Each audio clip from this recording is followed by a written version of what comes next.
We're gonna see how the volume is now. Apologies for the wait.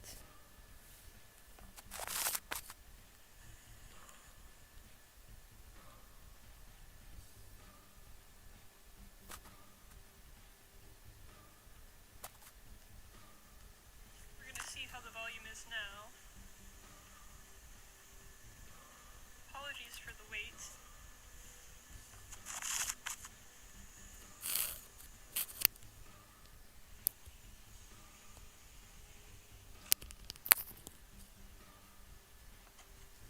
It is still picking up that awful hiss.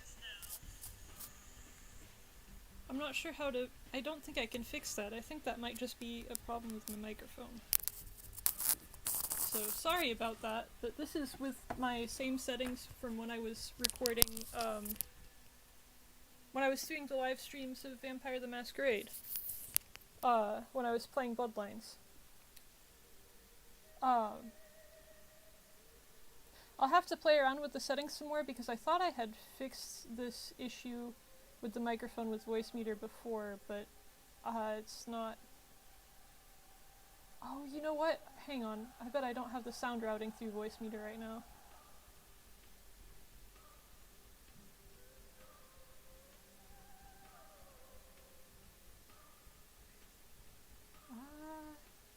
Is it not enabled? Oh, there it is.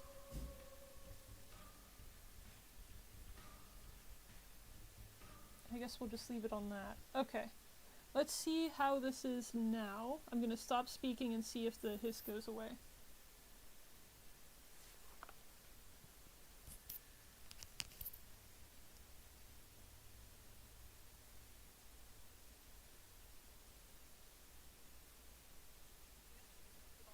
Okay. Let's see how this is now. I'm gonna stop speaking and see if the hiss goes away.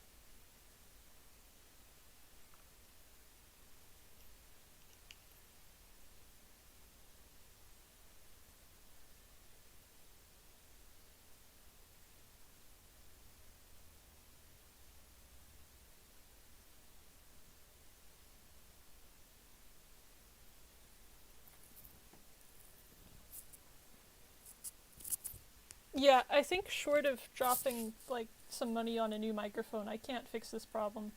If it gets too annoying, just let me know and I guess I'll mute. The whole point of this is me reading the game dialogue aloud. So I've kind of been treating it as a choose your own adventure almost. So if it's really too bad, I guess we can sort something else out. I can maybe play a game that doesn't require me to talk, but then what's the point in watching a streamer, right? So I'm sorry about the mic noises, I'm sorry about the hiss. I'll see what I can do to fix it in my free time here this week. And I guess I'll look into new microphones potentially. And I need to update my Tumblr and just say we're going to go now.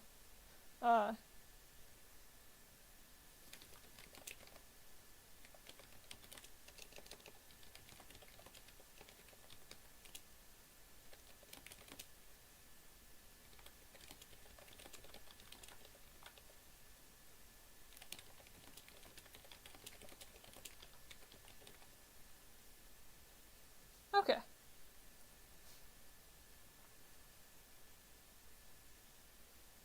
Let us get back into Pathologic, and let me know if the game noise is too loud, too quiet. If I'm too loud or too quiet, and we'll make adjustments from here.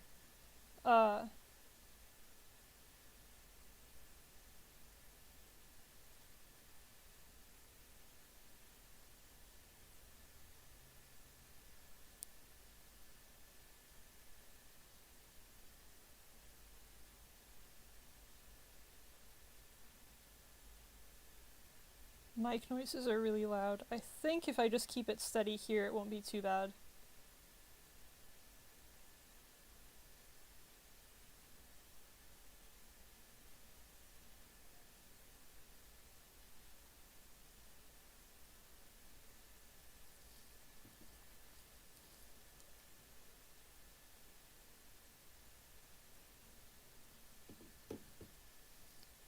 Okay. I am loading up the save finally. We're starting at around 11 a.m. I did post my notes from last night on my Tumblr. If you are following along with that.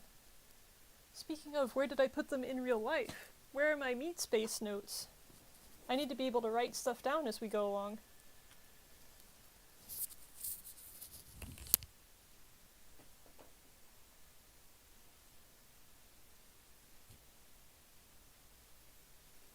Sorry, I'm not more help right now. You're being a lot of help. We've narrowed down where the audio problems are, and that is my microphone is like suddenly super sensitive to all sound.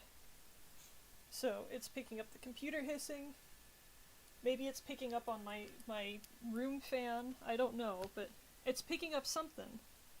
It's hissing and it's making a lot of noise when it's bumped. So I'll figure out a better setup soon.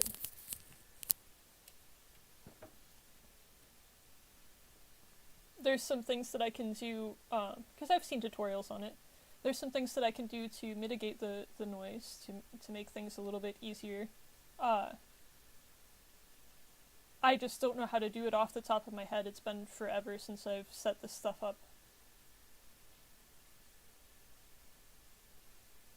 Okay, now we're actually going to play.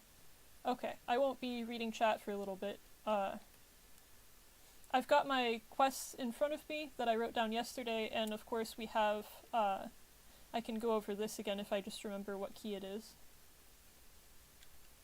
That's the map. That's the letters. Which, by the way, right now our letters are still the same as for me it's, when did we play? Monday? Sunday?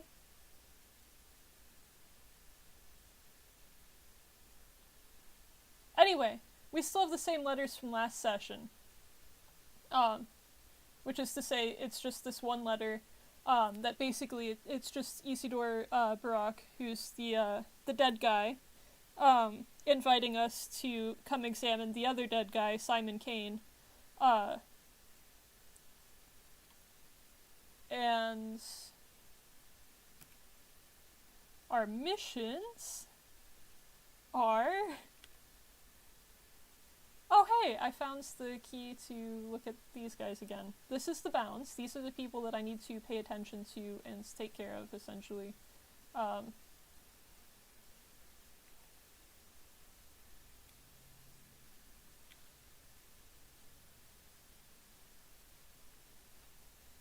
Okay. Seriously, what are the controls for this game?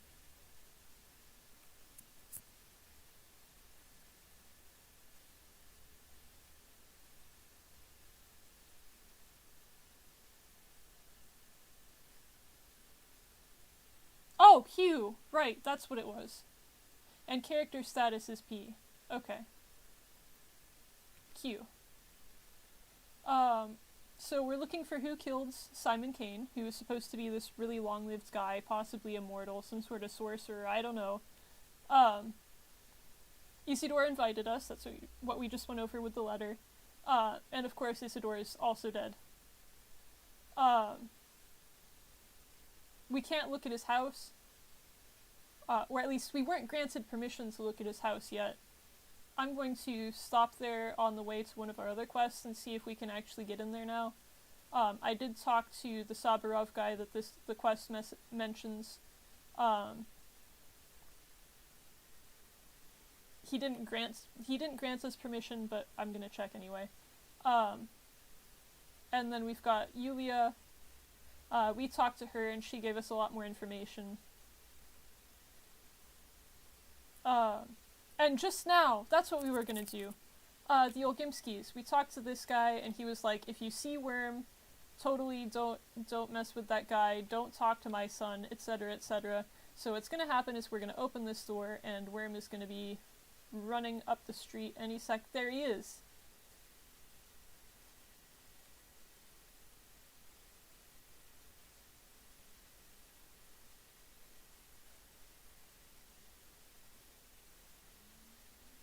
I am gonna have to be ready to move quickly. because once we get to the end of the line here, so to speak, he's gonna turn around and see me and combine my brains with the pavement. He's not happy that I'm following him. Now I can get close, I can even go up and poke him, I think, but as soon as he turns around at the end of our route here, I'm gonna be in trouble. I could just let him go, because I know where he's going. So it's that house there. So I wonder if once he gets there, if he'll just chill and go on his own, or...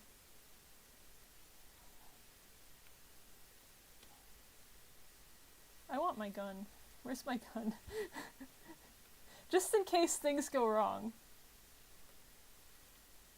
What is it? Equipment? Here we go. Okay. I feel a little bit more secure having this in my hand. Wait, is it loaded? That would have sucked. I go up there and have to fight for my life and it's not loaded. Oh, please no, sir. Sir. We don't have to do this. Please.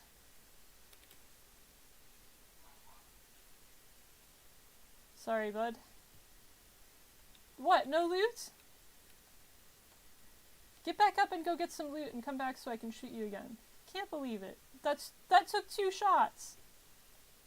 Sorry for shooting him. I know he wasn't doing anything bad. But, he scared me.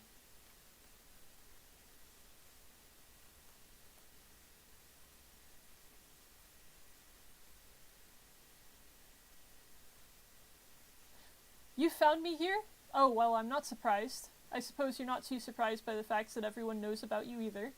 The rumor of your arrival spread like fire. Why have you come? I've come for some sightseeing. There was a peculiar incident yesterday by the spleen. The children were playing in the mud as usual, but then suddenly they ran away from the sandbox and the parents noticed their hands were smothered in blood. However, none of them were wounded. Neither were any of them surprised. Where is my pen? We've got to write some of this stuff down already. So,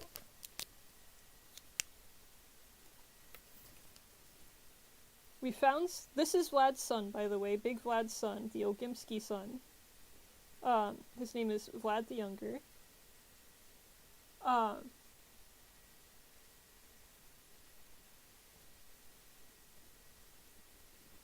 Spleen incident.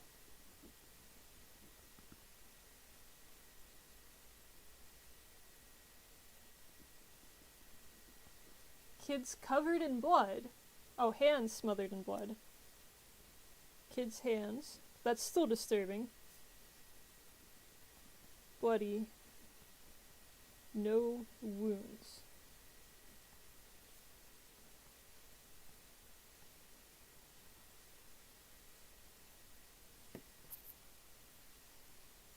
And no surprise, no shock.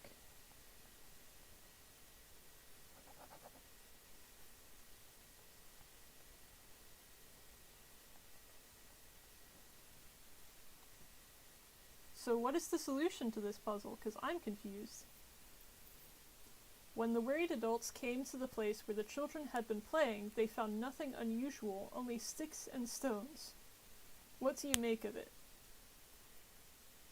Your children play peculiar games. Nice to meet a person of skeptical minds. I am Vladislav Olgimsky, the younger one, of course. And you are, of course, Daniil Donkovsky. Yep, that's me.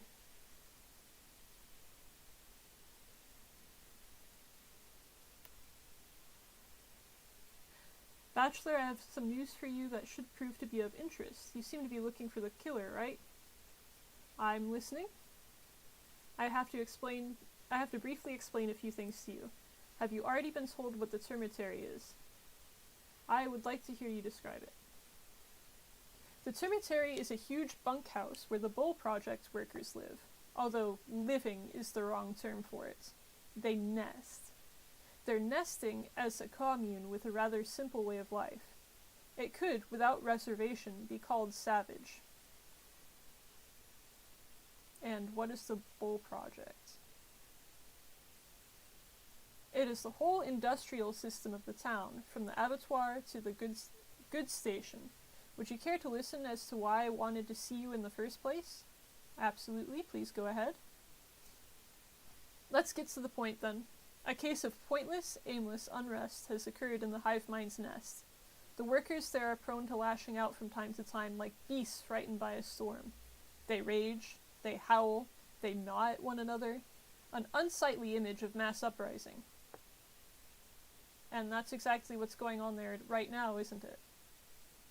Precisely. And why are you telling me this? Riots occurred in the termitary several times before.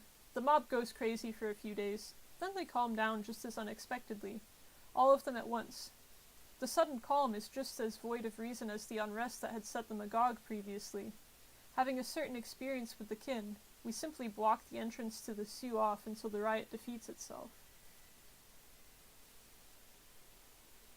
Okay, so we should write some of this stuff down already.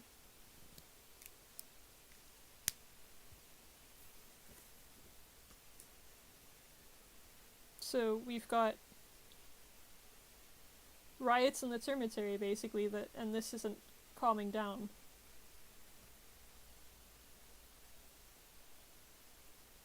We usually lock them up beforehand so the evidence of an upcoming outbreak of mass lunacy becomes obvious in advance, and the termitary's Father Superior informs us of it. But Father Tai Cheek has recently passed. A curious coincidence, don't you think?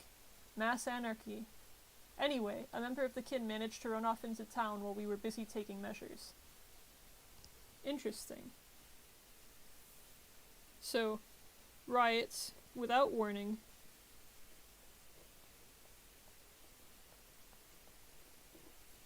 In the termitary.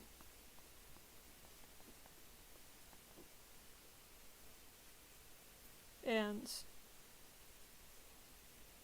the termitary's leader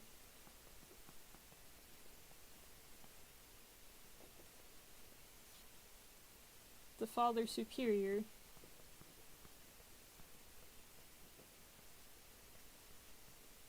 what was his name? Tai Cheek?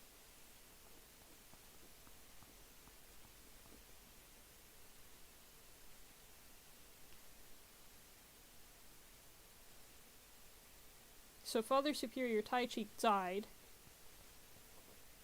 and now we've got a loose member of the kin in town.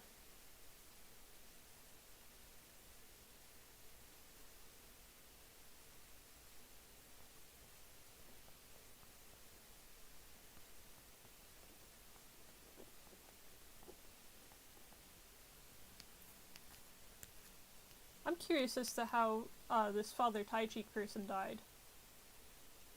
How should I know? A disease, most likely. Or an accident or something. That is beside the subject at hand. It's not beside the subject at hand. I need to know why all these mysterious deaths are happening. I need details. None of these people want to give me details.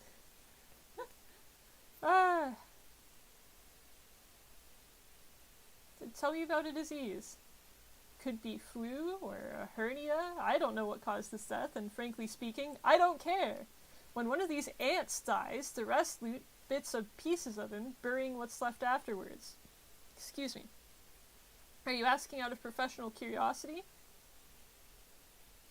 Sort of. I think you and I can help each other, Doctor. You are looking for the killer, and I'm sure it is a runaway butcher. The title of a half-man suits him very nicely. The Canes claim that Simon had not been killed by a human hands, don't they? And our family doesn't need unnecessary unrest in the town. This butcher can babble devil knows what. His mind is most likely clouded with insane ideas.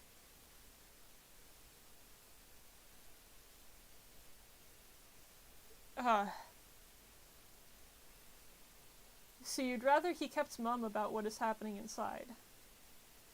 You are correct. They barely know how to speak, but that only makes it worse. Half-men, half-beasts. If they start preaching, you feel as though you've encountered a doomsayer. I need this butcher to disappear. Hand him over to the Canes, or simply kill him if the beast attacks you. The reward will be hefty. I guess I'll look into this. I'm already going all over everywhere else around town, aren't I? I'll add it to my quest too.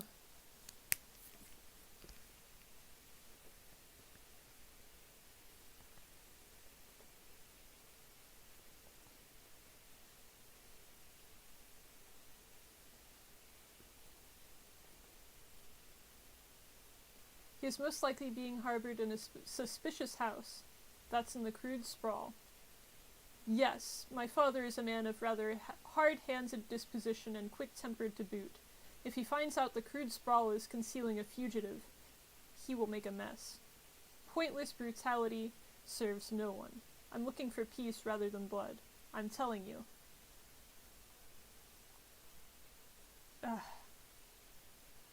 Show me the house. So it's the crude sprawl, which is over here, I guess. And the house is Aspides Hospice. In Aspides Hospice,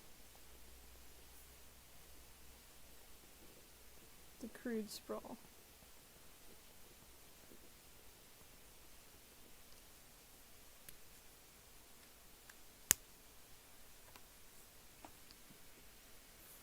Sorry for moving the mic. I have to adjust my desk a little bit so I can actually put my paper down when I'm done writing. I still have my plates and stuff on my desk from when I was eating dinner in here. Was I talking to him while I had my gun out? I'm so sorry, sir. That was extremely rude.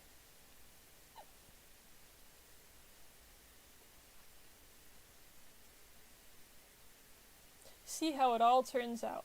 I used to keep this place secret, but all these secrets seem so childish now. Let's ask him about Simon's death, specifically. It's known that Simon had limited his social activity just before his departure. He received only 2 visitors. Oops. I know nothing of the first, but the second was none other than Isidore Barak. The fact that he was killed the same night makes you think, doesn't it?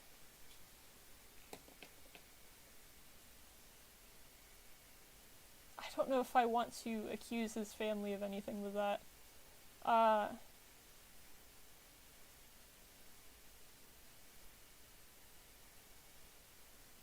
So the killer took out a witness?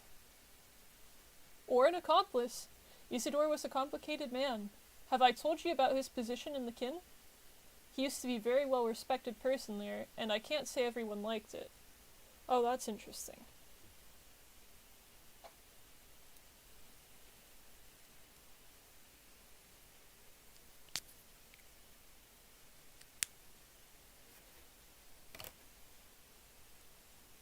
So Isidore was respected in the kin. With the kin. Blah. In the kin. No, that is the term he used. In the kin. Okay.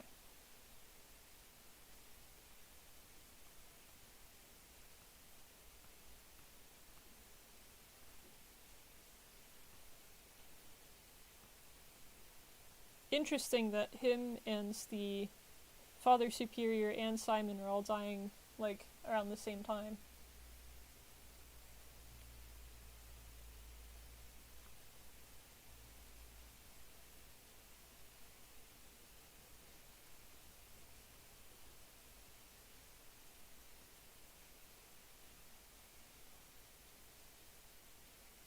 Your father didn't like this, did he? You are correct. I am willing to admit, as you can see, were I not absolutely positive that my father is innocent, I would have never confessed to it even though we share a mutual distaste for one another. Father needed Isidore. He was of much use to him. And that is the ultimate argument in my father's favor. Okay. So, Big Vlad didn't like it.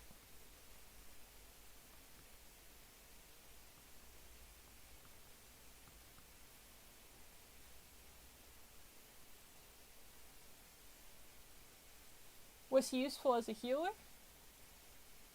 Isidore wasn't a doctor. He was more of an herbalist. He never studied medicine. All his recipes were about plants and roots, so to speak. He was knowledgeable, true. A sorcerer, if you will, but very different from Simon, an earthen sorcerer. I've never heard that Simon used to be a sorcerer before. Yeah, we did hear that because I wrote it down.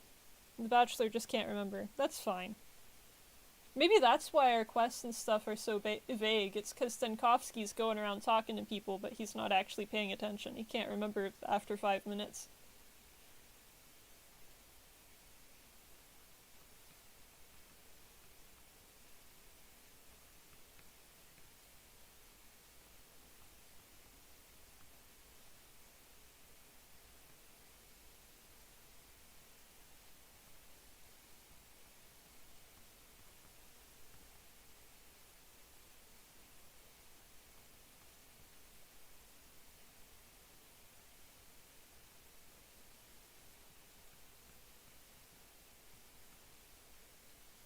Okay, well, we'll tell him I've never heard that Simon used to be a sorcerer before.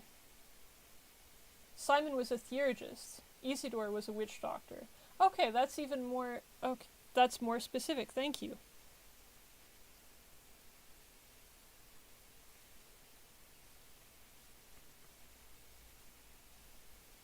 Also, apologies if I'm butchering the pronunciation.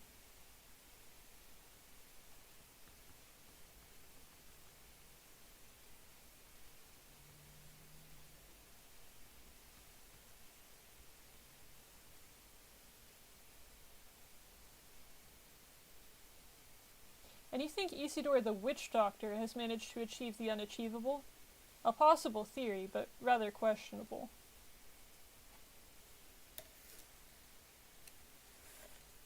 Does he have anything else to say? Oh, yeah! We need to ask about whether or not Isidore actually visited this dude or not. Tell me the truth, please.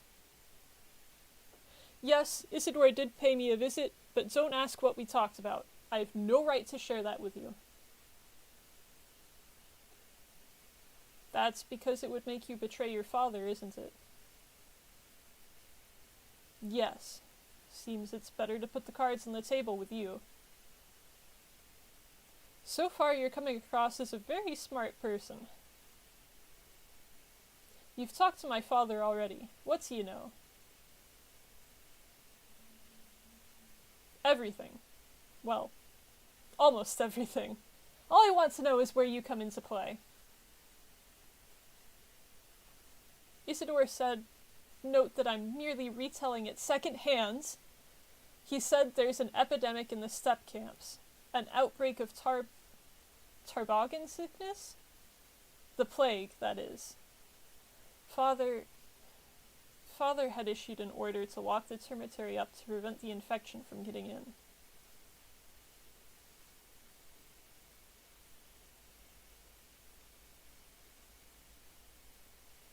Do you think Isidore had already been infected when he spoke with you?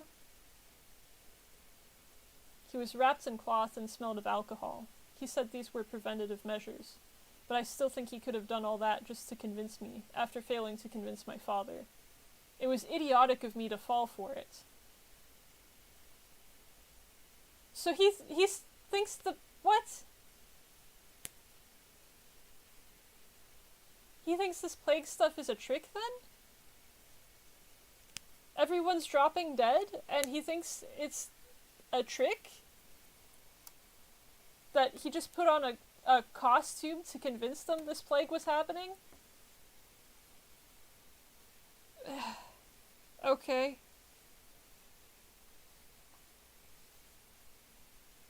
Feels like I'm in Texas in this game.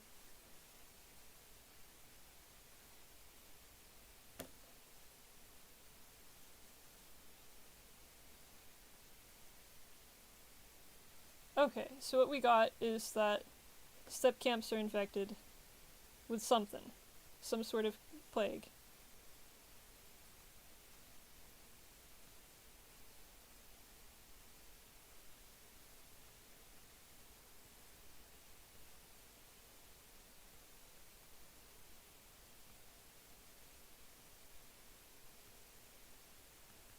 Isidore was wrapped in cloth.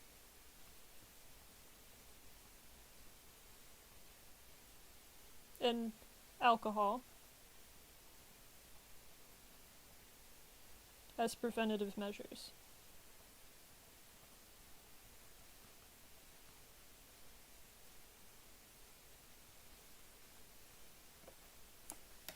And that's the first page filled up with my notes. I need to get another sheet of paper. Excuse me for just one moment.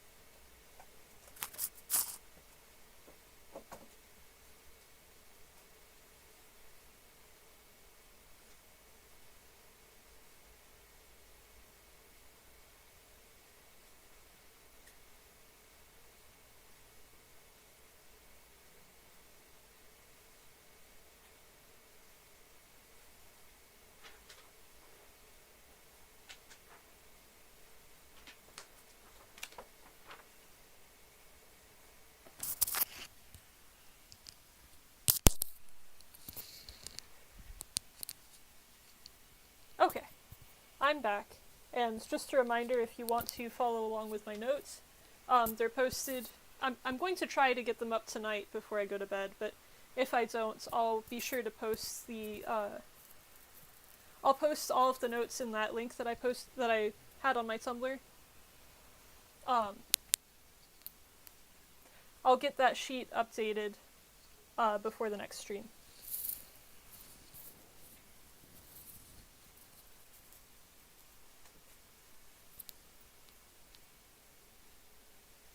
So he could have already been infected when he visited Simon? We need to warn Reuben. It's very urgent. He's about to examine Simon as soon as the period of time required by the Canes passes. But where is he? I have no idea. Okay, I need to add that to my quest as well.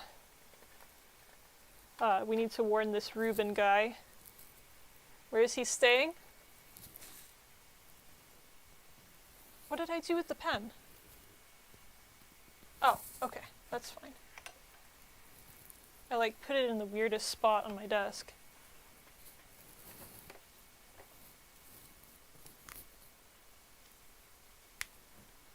Can you still hear me okay?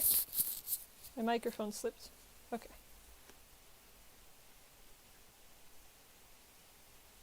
So we need to find Reuben.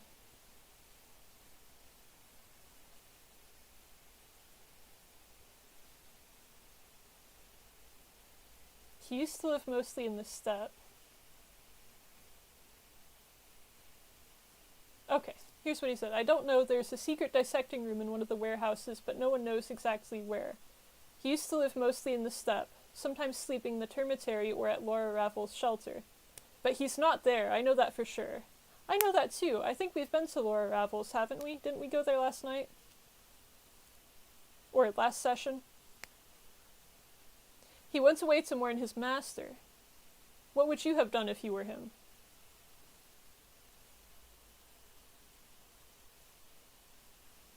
I'd wait for him at the Canes. It's simple. Oh, okay, that's it then. So, find Reuben.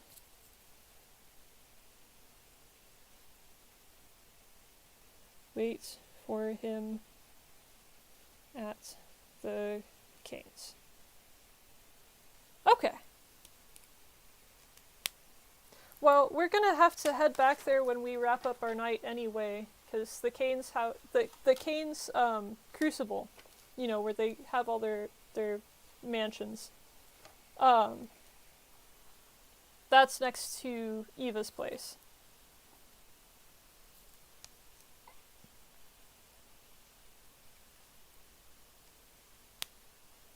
So we've got quite a few things to do. I think I tried to go over my quest before and I just kind of went all over the place. I got completely distracted by every little thing.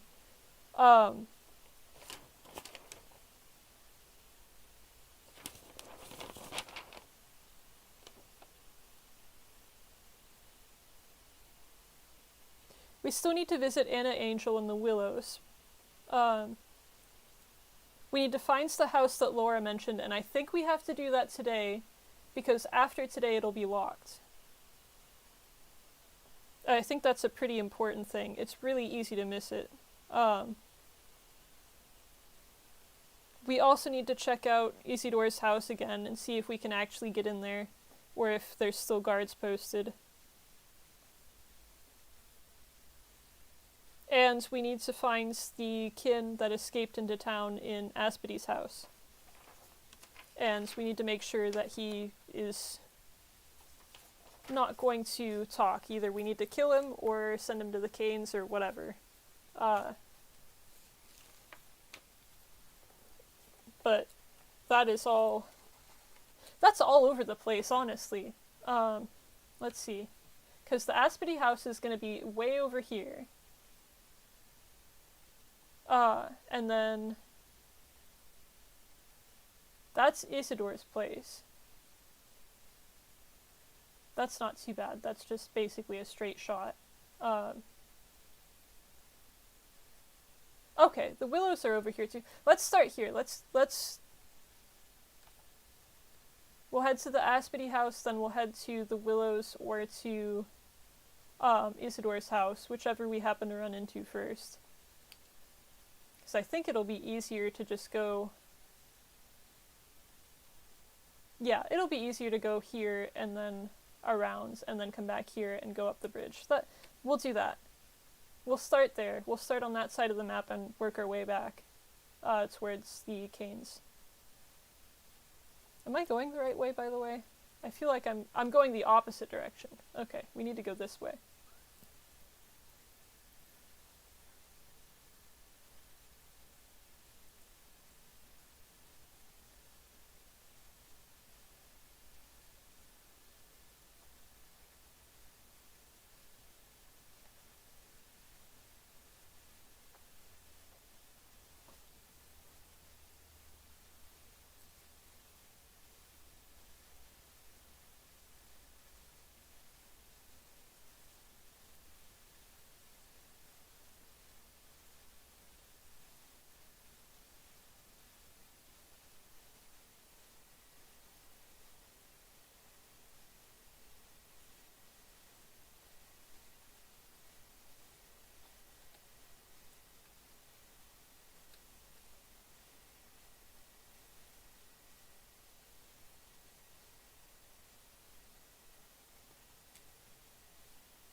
Think...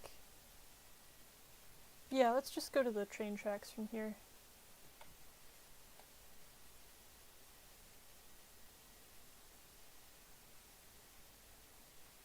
I keep trying to sprint, but it's just crouch.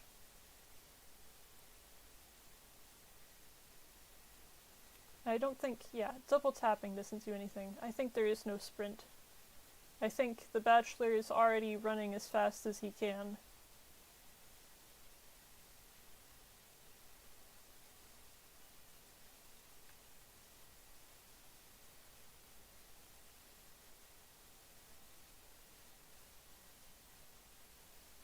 What time is it now? Oh, it's 12. Okay. That hour went by really quickly in game.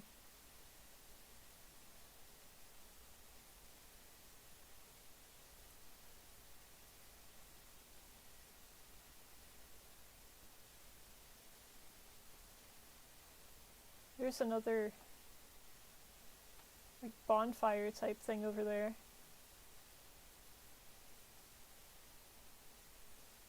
The sky is pretty.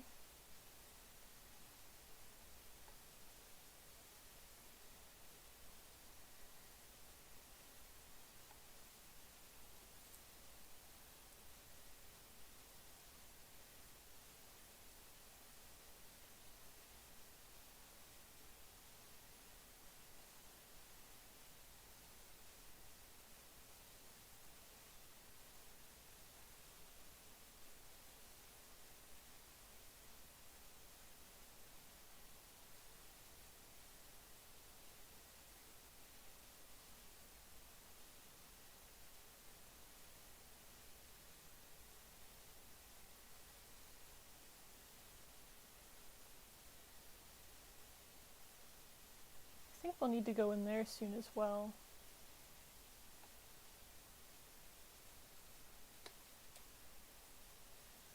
Where are we now? Oh, we need to go this way now.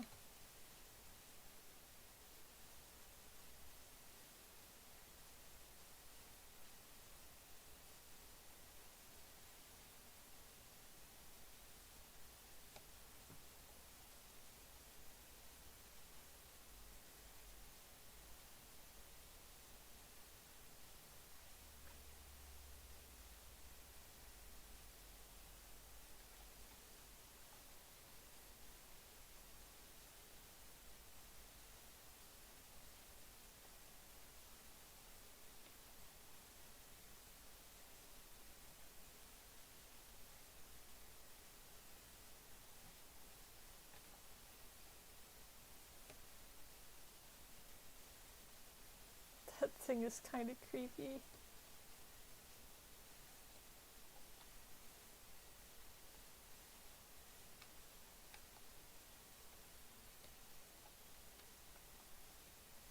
It's so dark in here too.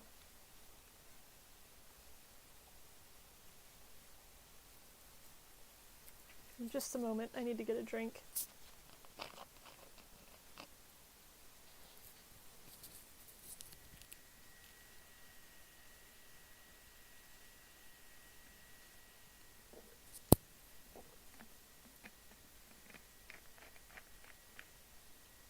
Okay, she's asking me, do you know where to find clean water around here?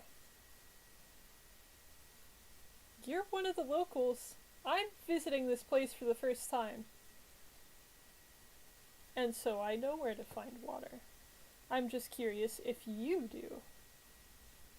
Well, I probably don't. All that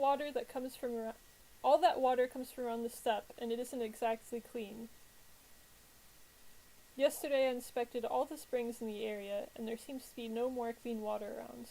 That salty taste is everywhere. It's reddish in color, and there are disgusting clots in it. Oh.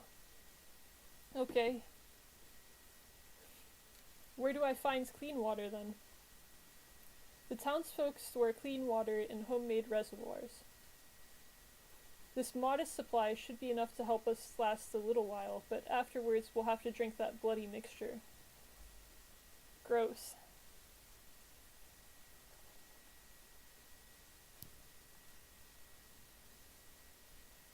What do you want, I wonder? There's a runaway hiding here. Take me to him. Why would I? Why did her face do that? Oh, jeez.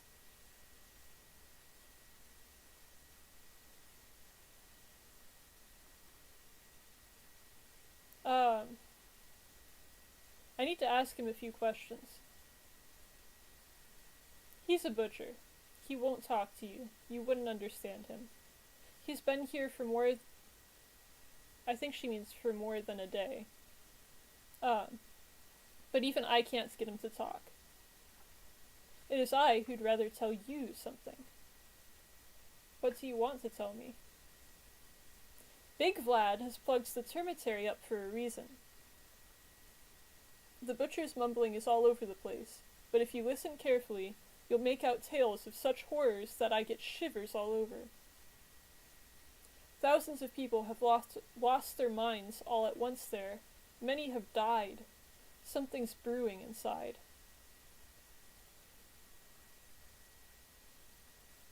How did they die?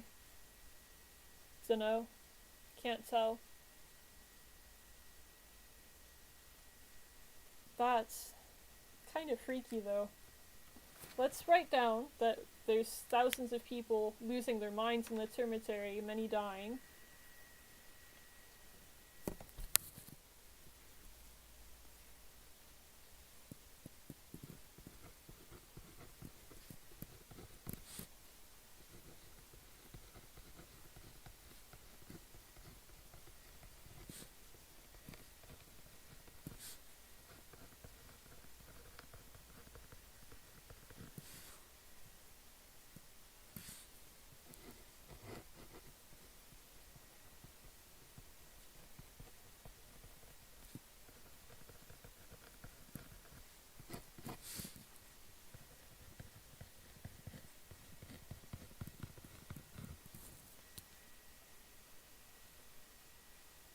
butcher will tell me anyway. Are you sure? Have you forgotten that he's crazed? If you think he'll communicate with you, you are mistaken. They aren't great talkers anyway, and they can only howl, growl, and bawl when they're under a spell. Well, then lead him out of here yourself. Really? Why? Here he's entertaining me, and it's dangerous to go out into the steppe anyway. What if his pursuers rip me apart in the street? What if they think I'm a shabnak ear? What can you offer me in return for the service?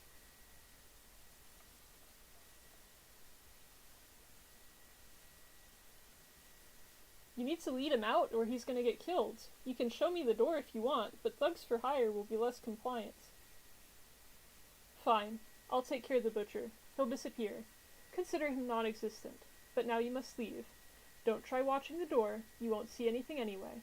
And tell the old Gimski's thick-headed bloodhounds that they have no business here. I harbor no killers. Deal. I'm totally going to step out and watch the door. Let me just check off my quest.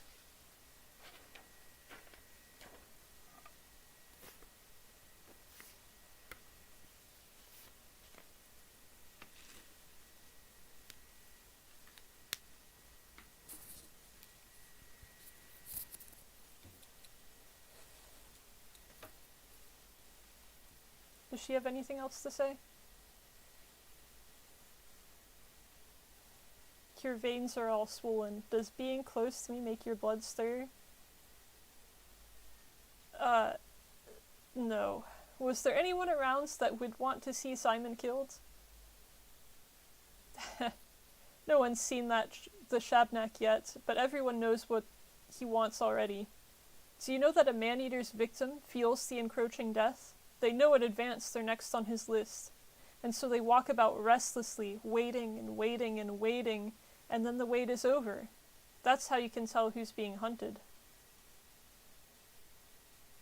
This is the first time someone said the Shabnak is a he. I don't believe the man-eater is a woman. Anything is possible, of course, but I think it's sexless. You seem to be well informed. Okay. Should we write that down too, that victims of the Shabnak Adir know when they're being hunted? They grow restless and wait. So, victims...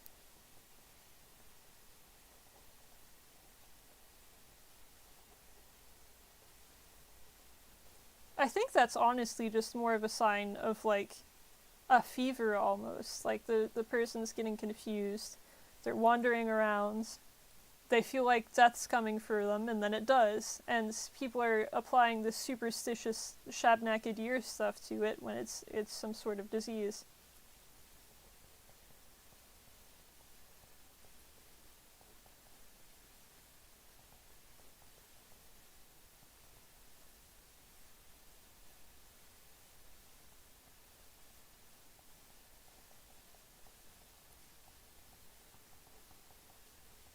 It's gotta be awful, though. Like, knowing, you know, like, it's gotta be really freaky. This whole game is really freaky, but, like, the idea that before you get killed by this thing, you know, it's just, it's disconcerting.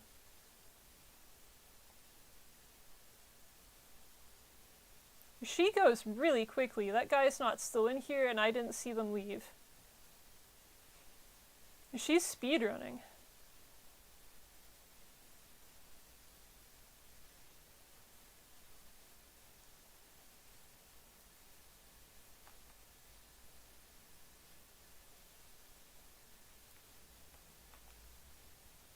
Oh, that's nice. Where am I going again? I need to go all the way up here, right? And I need to remember to go in here, in between these houses.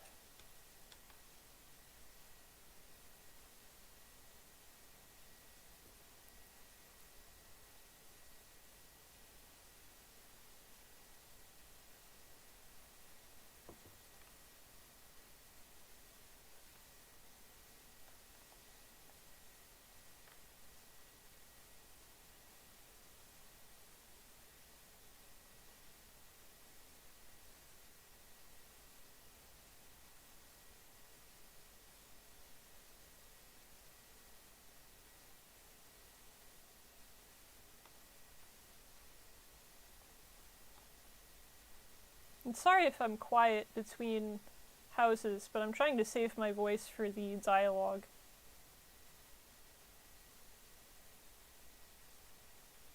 Oh, I need to remember to check out the stores as we go along too. I haven't really been crazy about doing that. Where am I now?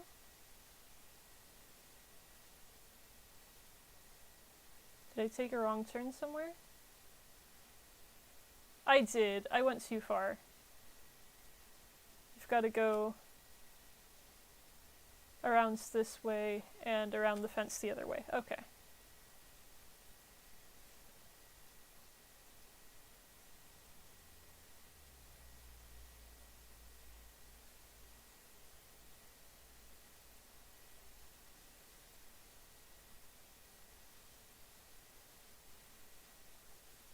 I love the little idle animations that these guys have, like tying their shoes,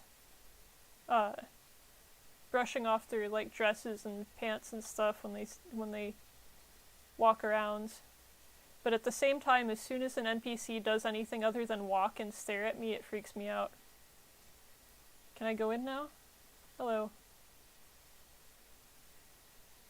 This place is no place for you to be, sir. Could you kindly leave? Eh? The place is villainous and times are rough. What if some thug or cutthroat comes after you? I can't protect everyone. I'm doing my job. You do yours. Okay, can you unlock the door? Okay, I guess I'll go. I think we still need to do something for, Alex. Are they burning another person, or is that fire just still burning from earlier? I guess it's probably the same fire. Just yikes. Yeah, and I didn't miss any loot earlier. Okay. Well, we checked Isidore's house. And we definitely can't go in there right now. Why is my fan picking up so much? Jeez. I don't know if you can hear that. I'm sorry if you can. The computer's going nuts right now.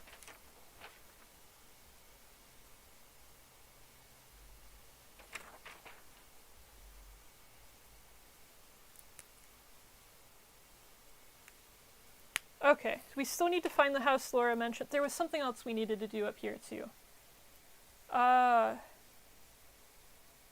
Willows! That's what it was. We need to go to the Willows, and we need to check on the person that lives there, because somebody saw a bloody man, potentially a murderer, going into that house.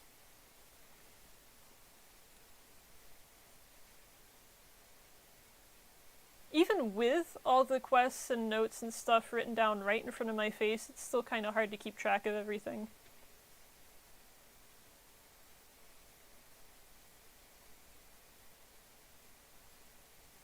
Is this the house right here? I guess so.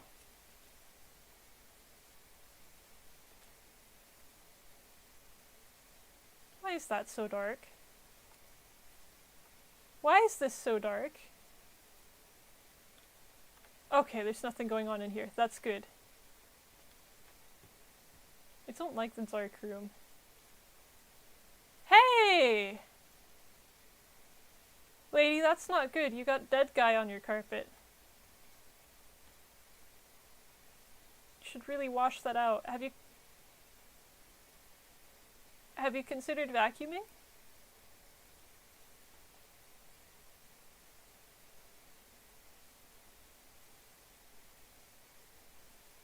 Oh, that really is too much. Who the hell are you?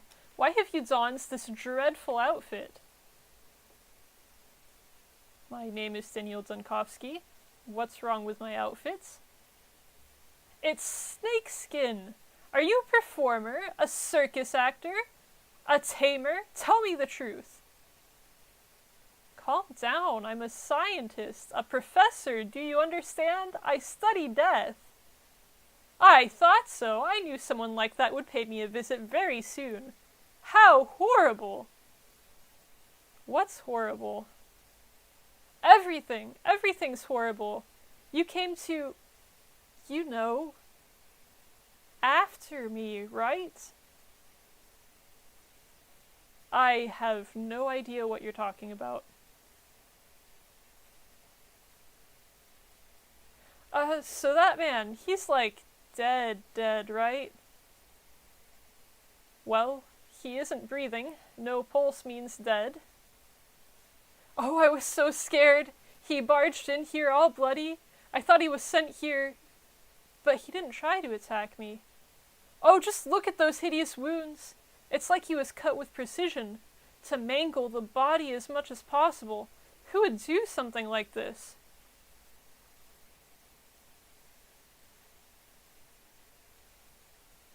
So where did he come from? He was mumbling something to that extent.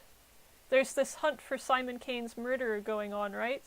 Well, they mistook this guy for the culprit, even though he was actually a hunter, not a huntee. It was Simon's murderer that's wounded him so horribly, wasn't it?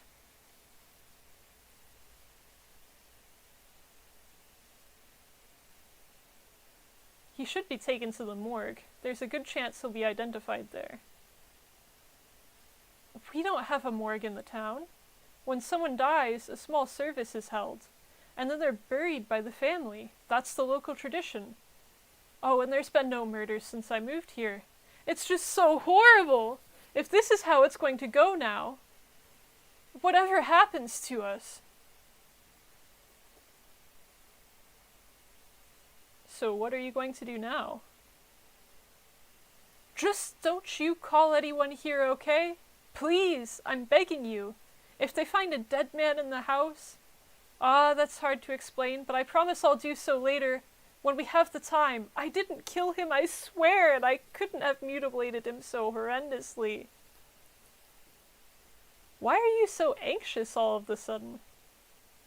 Oh, many people would be more than happy to accredit this blood to my hands. They just need an excuse, a chance to grab me by the arm, and then they'll twist it so hard that I'll even confess. Just help me bury him, will you? I can see a spark of kindness in you. Go to the cemetery, tell the caretaker there's someone less than living in my house. And the caretaker won't go about asking unnecessary questions. She isn't much of a talker. People even used to think she was mute. But she's so kind, a true angel. Some people would gladly die to be taken care of by someone like her. Is she underage or something? What kind of question is that? But okay. Since the old caretaker died. Another dark story, huh? Anyway, his daughter is the one who's taking care of the cemetery now. Name's Grace. She'll see to this dead man as though he were still alive and kicking. I mean figuratively, of course.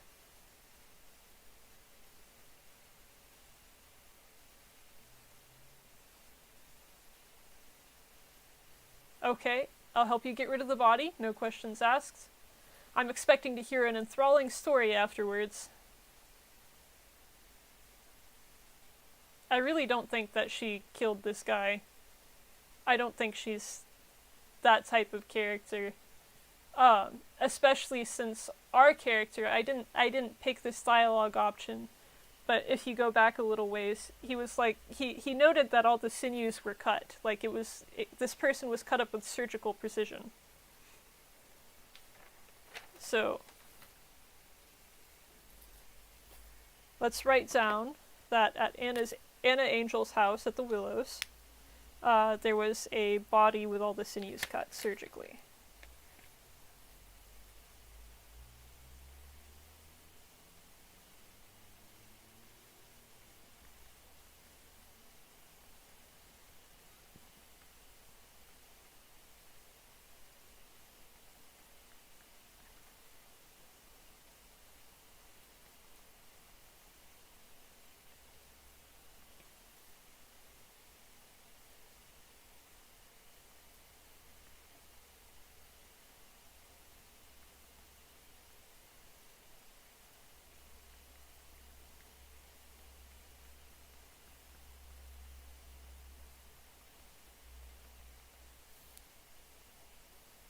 And let's also check off that we visited the house so we don't end up coming back here a million times. And she wanted us to go to the cemetery, which I think is nearby. Or at least it's this side of the map.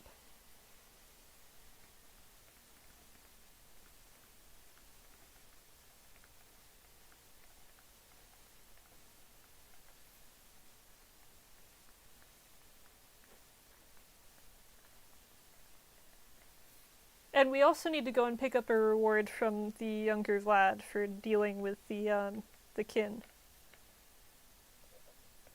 So we'll do that on the way back.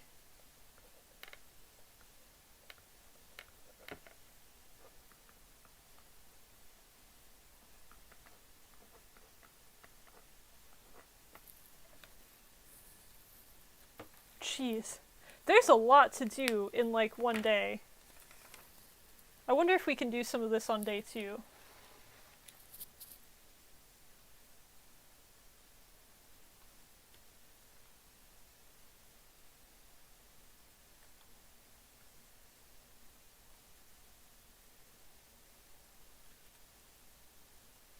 The cemetery is right there. That's not too bad. Is there anything else we needed to do up here? We talked to the Saburovs already.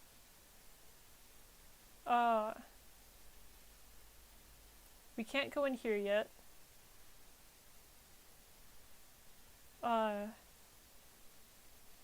We did this already. Okay, let's go straight to the cemetery then.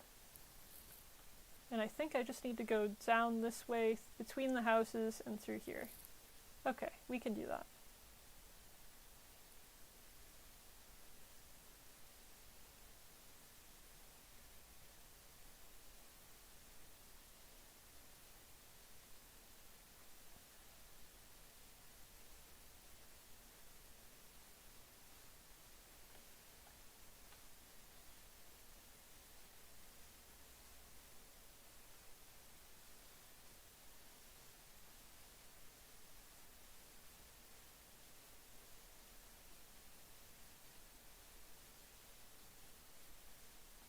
Why are you— oh no. She didn't do anything. You were all just walking. Oh jeez.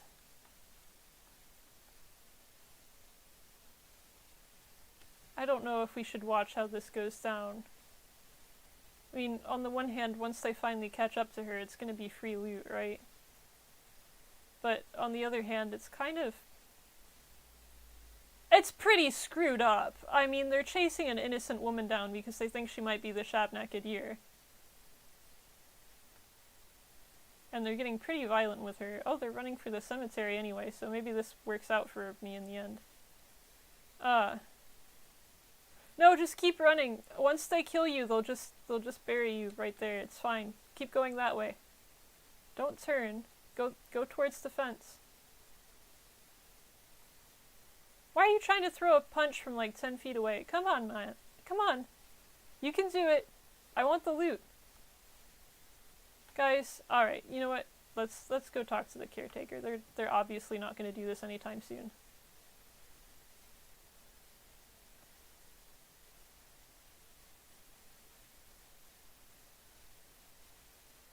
It was kind of screwed up that I started cheering them on, huh?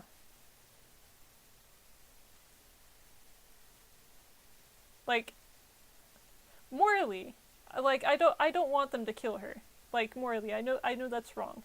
I don't want them to go around killing innocent ladies or innocent people in general, honestly. But like, if they're gonna do it anyway, then I want the loot. You are not Grace.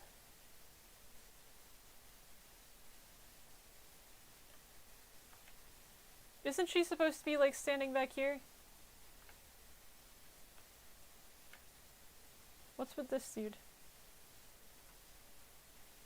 Are you the caretaker of the cemetery? The caretaker's been pushing up the daisy for, let me think, 5 years now? Turned to grass already, all excited to bask in the sun. Me? I'll have to endure them hardships for a long time still.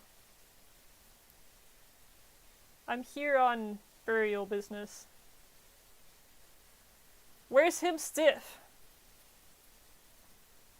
You'll have to go fetch it. It's not far, in a mansion on the riverbank. Oh, man. You better speak to the hunchback over there. He's the boss.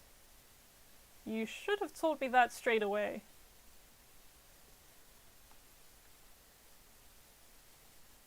What do you need, kind sir? I'm looking for Grace. Where is she?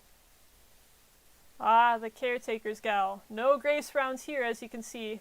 The place is completely graceless. What's your business with her, eh? Worried about me personally, I wouldn't have come here on my own feet, would I? It makes sense. Loads of sense. Putting someone 6 feet under without any roaring thunder. The process demands meticulousness, sir. You know that? How long since the stiff's gone stiff? I have no idea. Well, you bring 2,000 here, kind sir, and we'll bury the devil himself and sing a pretty tune for you to boot. Gotta put even the Shabnak Adir back into the ground for 2,000. The sum ain't pretty, I know, but the times ain't killer on the looks either. I can show the kind sir a way out, by the way. Well? You're a big city man, and I can feel a verst away. Your equipment would cost a fortune in our shops. The poor morons would give their souls for it. They'd buy all sorts of crap anyway. They've got loads of money saved up right now, what with the train coming soon and all. But them folks are addicted to not starving, so they're gradually selling their stuff. You could become a rich man in a few hours if you play your cards right. Looks like I'll have to follow your advice. I think we can just get the money from, what's-his-face? I wish we could just go back to Anna and say, hey, there's actually a bill for this. And make her pay it, but I don't think that's an option. Should we go check and see if it is? Here, I'll write down that it's 2,000. Money, units, whatever it is. I think if we pick up the reward from Little Vlad, we'll be able to cover it. Let's save. We'll go back and talk to Anna, because that's the thing that I would do if I went to deliver something, have something delivered, and found out that it would cost that much, is I'd go back to the person who, you know, initiated this in the first place and have them pay for it.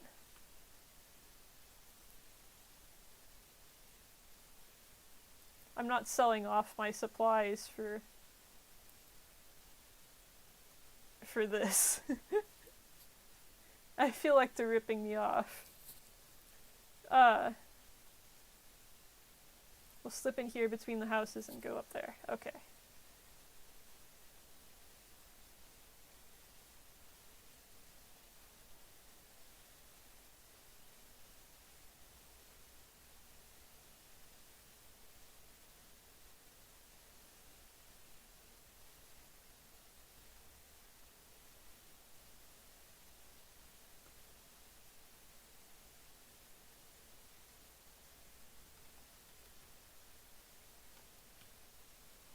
Yep, okay. I'm going the wrong way again, sorry. Oh, a shop! Hang on. How's it going in here? Did I already buy from this guy? He doesn't have really a big selection here.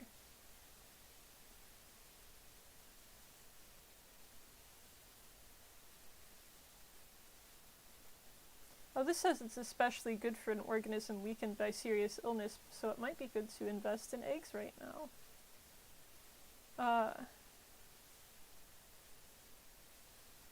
Crackers will be cheap forever, I think. Well, not cheap, but like,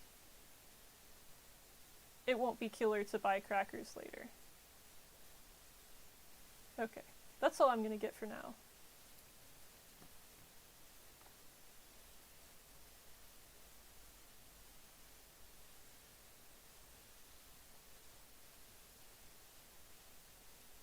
That's the house there, isn't it?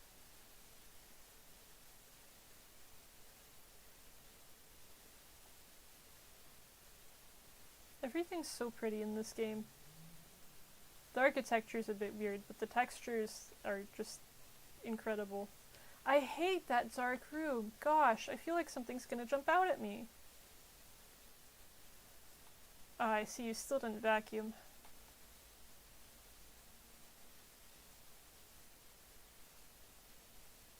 No, there's no option to, like, tell her to pay up. Okay. Well, at least let's ask her honest opinion about Simon Kane's death. I asked her, do you find Simon Kane's death unnatural? She said, no, not at all. How could someone living on, or perhaps even beyond, the edge of what's humanly possible, not die? At least that's what the smart people are saying, not my ideas. So, Simon loved to challenge limits and restrictions, I gather. Indeed, he loved it, and he was good at it. You could bury him underground for a couple of days and he'd be totally fine. He was pierced with iron rods once, too. One of them broke his chest, but Simon didn't die. Tricks like these would have been incredibly popular in a circus. Oh, I miss the man. So, who could have killed him? An envier? It just occurred to me that he could have killed himself. Why? I don't know. There's no one else that could have done it.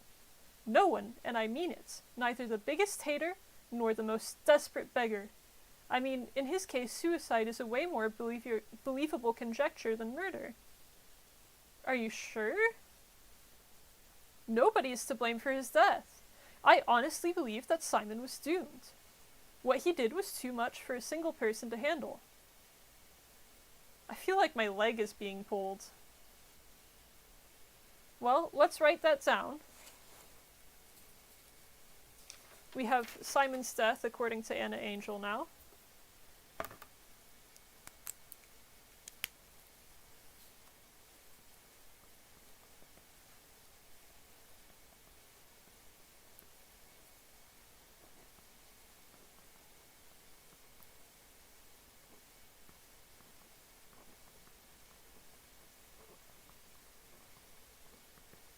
We have that he was... what would you call that? Invulnerable? Immortal? He survived ridiculous things like being buried underground and being stabbed.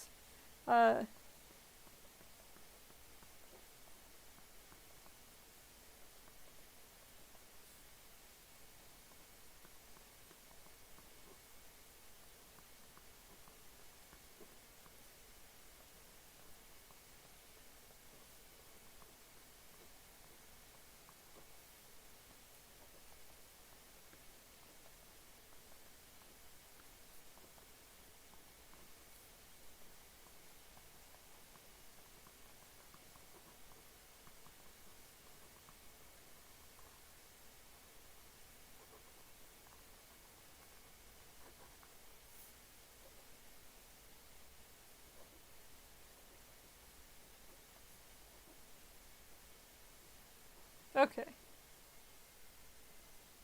And I wrote down that since no one could kill Simon, he must have killed himself. That's an interesting take on it.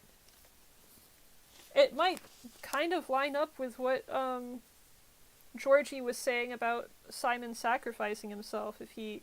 I feel like everybody has a little bit of truth to what they're saying. I just don't know...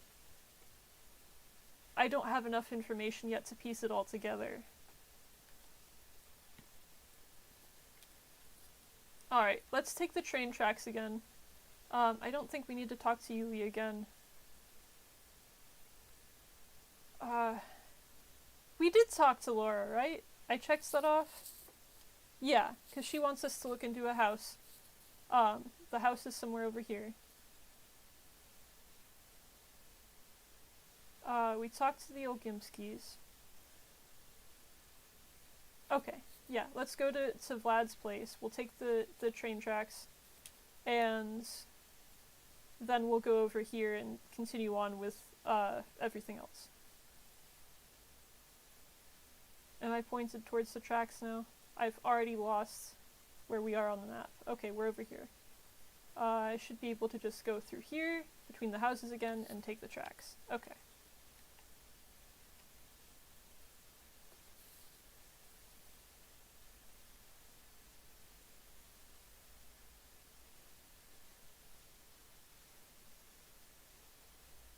And at 8:30 we're going to take a little bit of a break and intermission,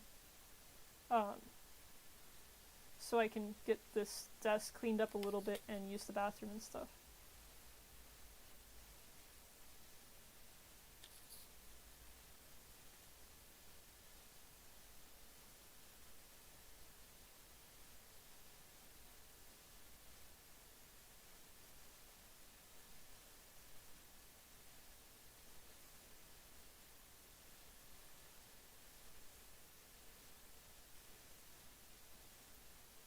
These buildings are so ominous because you go from houses to like giant weird warehouses right away.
Oh, I kind of wanted to climb up the top of the train.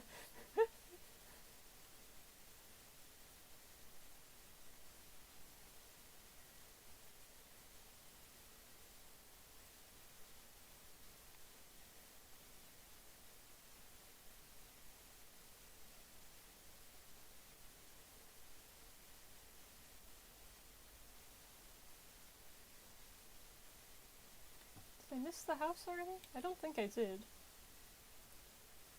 Yeah, I just need to go in here and around.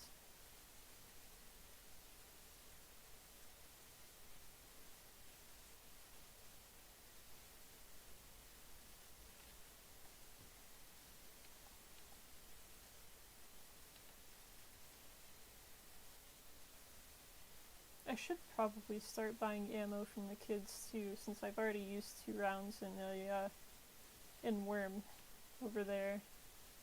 Is his body still gonna be here? Nah. Okay.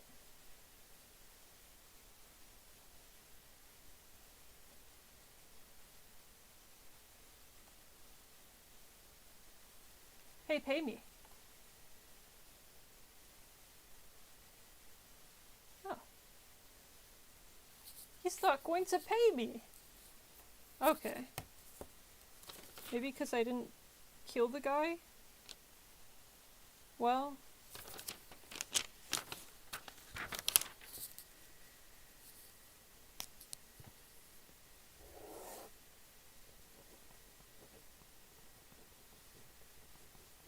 I wrote down that I did not get paid. It's too real, man.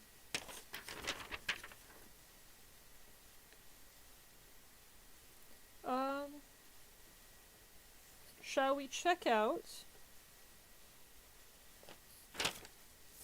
the house that Laura pointed us at?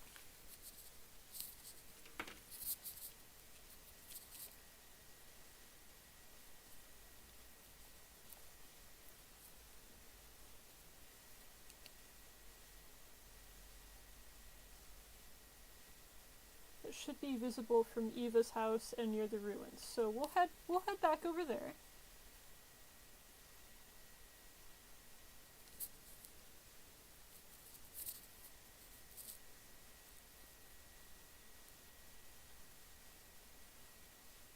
And we're going to know that it's the right house because it's going to be the only one in that area that's going to be unlocked.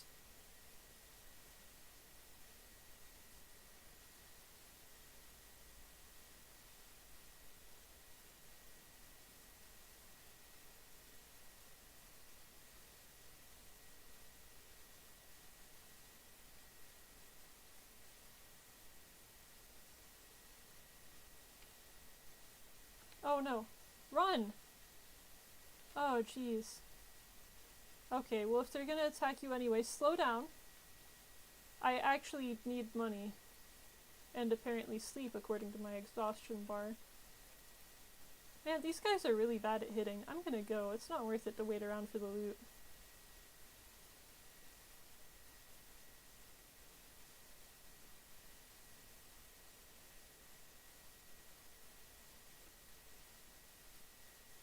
So it's visible from up here and near the ruins. Well, I don't see any ruins right here from this side of the house, so we'll go to the other side.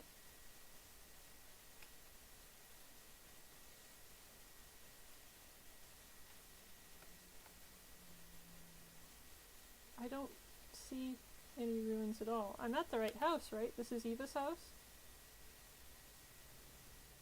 It is supposed to be visible from Eva's house, right?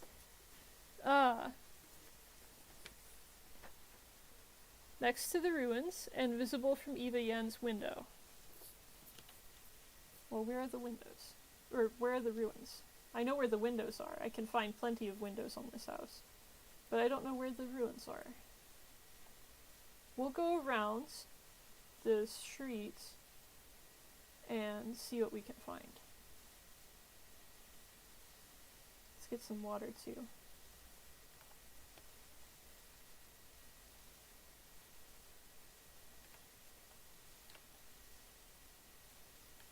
I hope this doesn't turn out to be... You know what, I should save, just in case it does, and we waste a lot of time looking for it.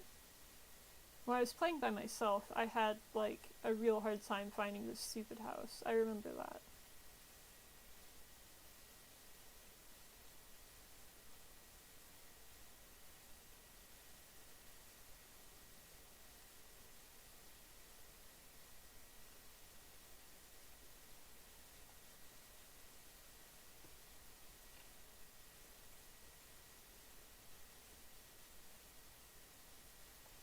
That's not... Yeah, that's not ruins. That's, that building back there, right?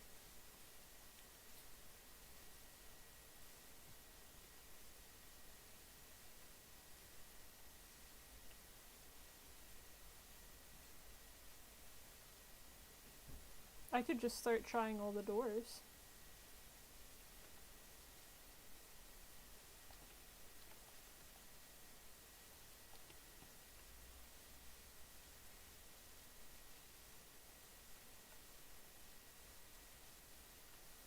I don't see any stairs to nowhere like we're supposed to be. Oh, really? You just hear the bell ring and you see a lady and you just, like, go completely feral, huh? Crazy. What, you too? Is it everybody? Jeez. Don't want to be a woman in this town, that's for sure.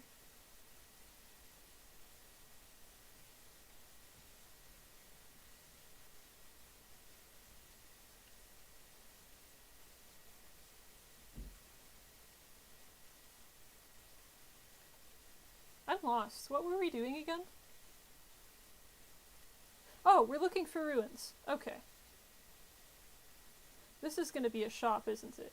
But it's highlighted, so I'm hoping that it's not a shop and it's what we're looking for.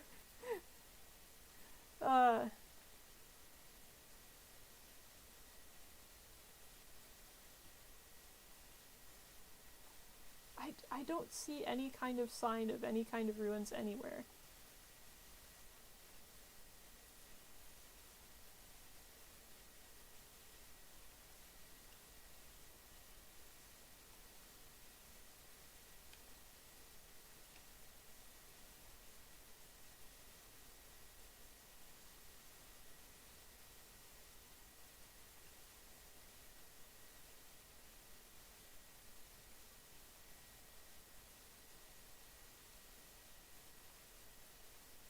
Dude, just chill. Just chill.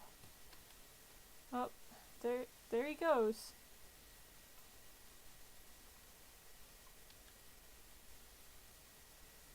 Do these count as ruins? There's no stairs to nowhere, though. I remember the stairs were explicitly mentioned. Also, I don't think this is visible from Eva's house. I'm just kind of wandering around now looking for any sign of stairs.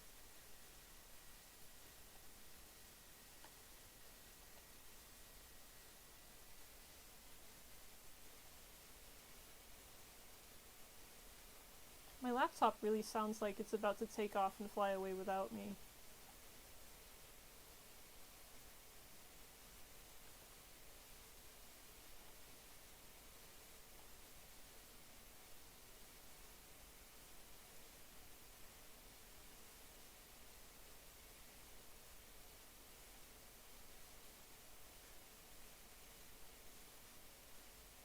Okay. Let's circle back to Yulia's. And I'll take another look there. Maybe I missed something. But I know I'm way off track now. I'm at the other end of the I'm at the other end of this little area. Going, I can't find the house, everything's locked. It's like none of these houses are visible from her house. Any ruins over here?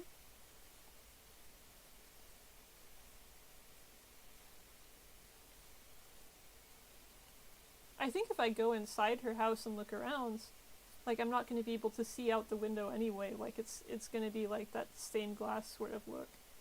We can try, but I don't think it's going to be helpful to me. Yeah, like, it's all curtains. And then upstairs, all the curtains are closed. I can't open them. There's no way for me to actually look out. I can't even, like, peek. Maybe I'll ask Eva about it. Hello!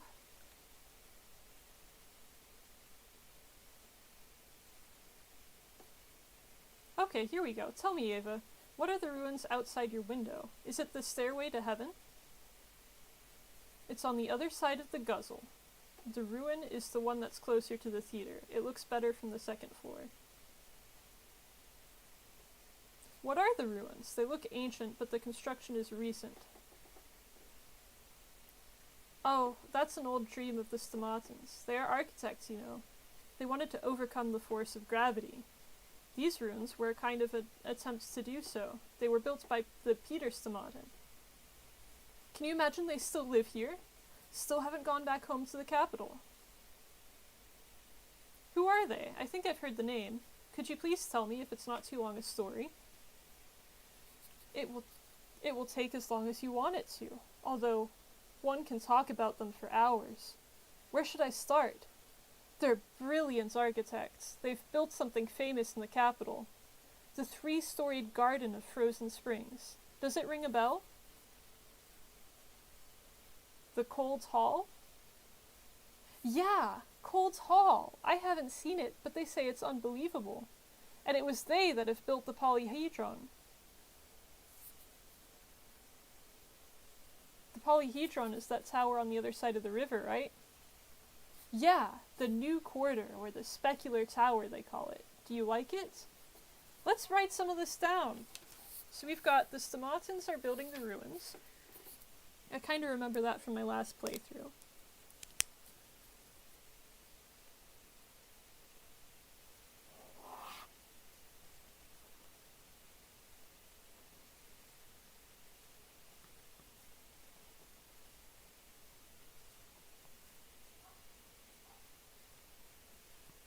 They're building the ruins to essentially challenge gravity. To overcome gravity.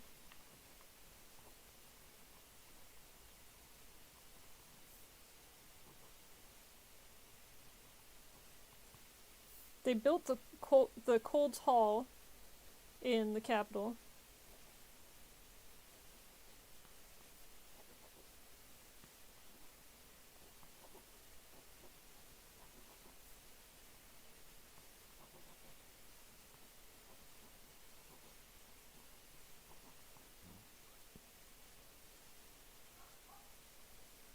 and they built the polyhedron here.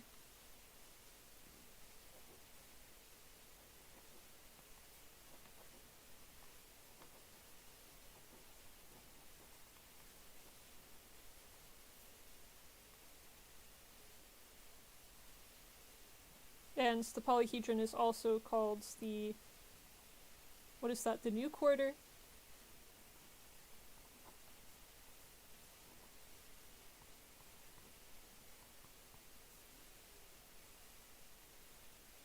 And the specular tower.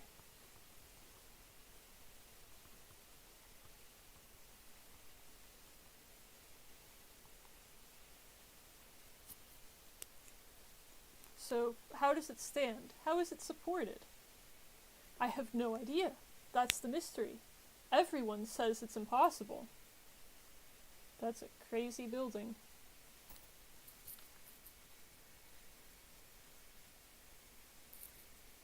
Okay, let's take our intermission here while we're, before we track down that house. I might have to look up a guide for it because stuff like this confuses me. So I'll step away for a few minutes here, clear up my desk a little, and then we'll get back to the game. Thank you for your patience.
back. I have to take care of that food now because the smell was starting to get to me. What I really need to do is empty the trash cans in here, but that's a future me problem, not a now me problem. Okay, so she said the ruins are best viewed from the upstairs window, which we can't open or close curtains or anything, so we'll just look. The upstairs window faces out this way. So we will just go this way and try every house. Is that not a good method of doing this?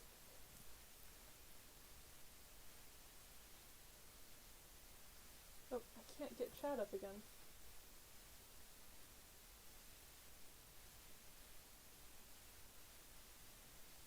Okay, there we go. Sorry about that. I've got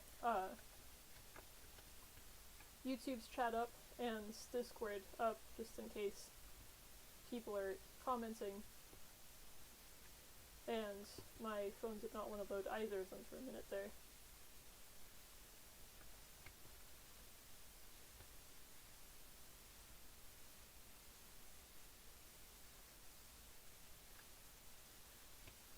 There's the stairs!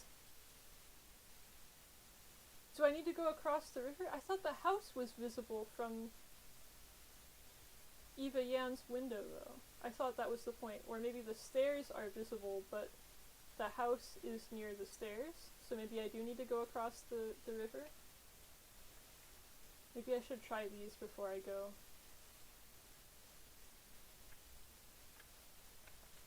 Oh! I did it! I found the house! It was unlocked!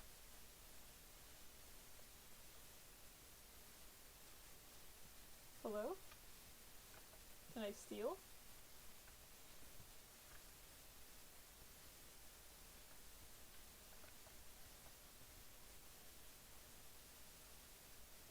I feel like I should be sneaking.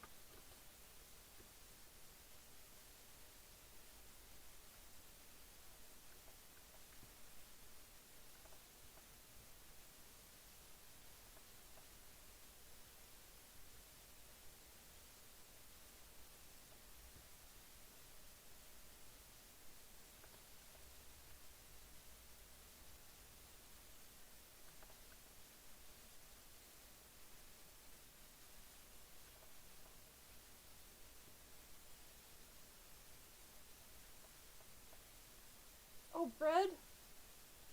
Yes! Don't mind if I do. I love bread. Especially when it's free. Did I check that room out over there?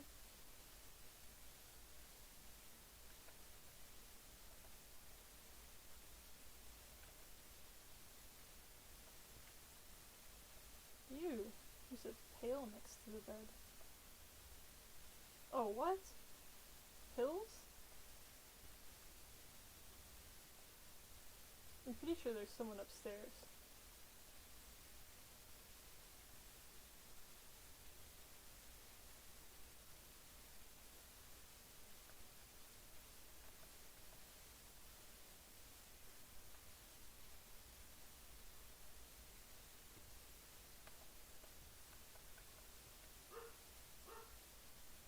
Sorry about the barking.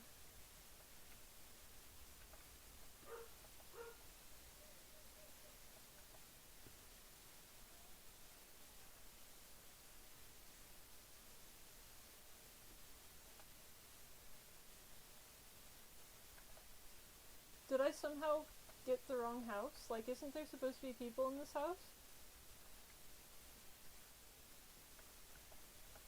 I mean, I know I'm taking full advantage of the fact that I can rob them right now and just take everything, but like, I swear there's supposed to be like kids in this house, right?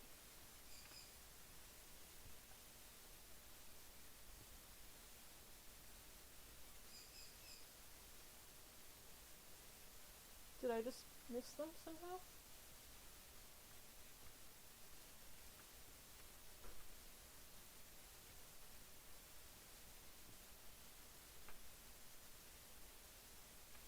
Did I somehow find some other secret unlocked house?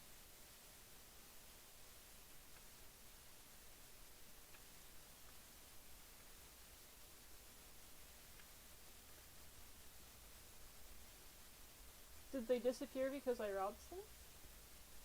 That's silly. It wouldn't work like that.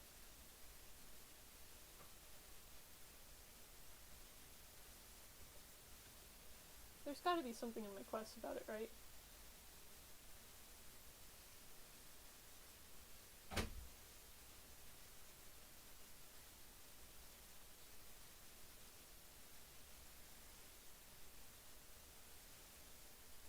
I can see the stash from my window in the still water, in a house by the staircase ruin. Okay, my quest log doesn't mention all this stuff about this being an unlocked house, but I wrote down that this house was going to be the only one that's unlocked in the area. And it is. And I remember in my last playthrough, I went in here, and what happened was, there were some kids in here, and maybe that only happens on the Harry Specs playthrough, but I thought I had done it on the Bachelor.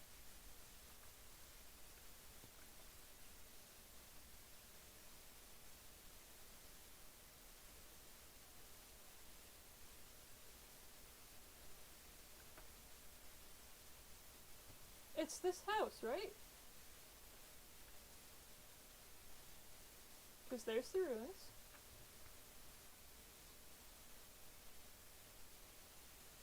Nothing else is unlocked, right? It's got a different colored door. It's red. This one's blue over here. I don't know if that makes a difference. That one's blue.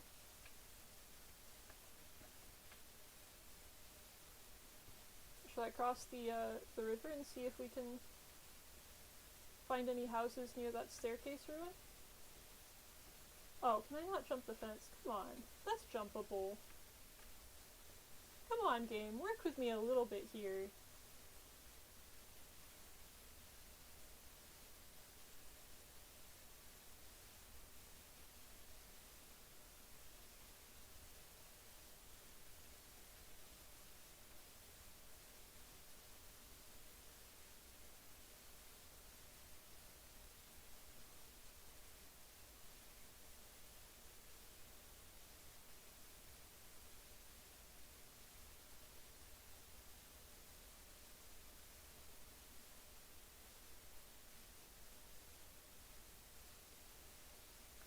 I feel like I should try this from within the fence before I start wandering to the stairs. Is there an opening in the fence somewhere? Come on. I should be able to slip through there.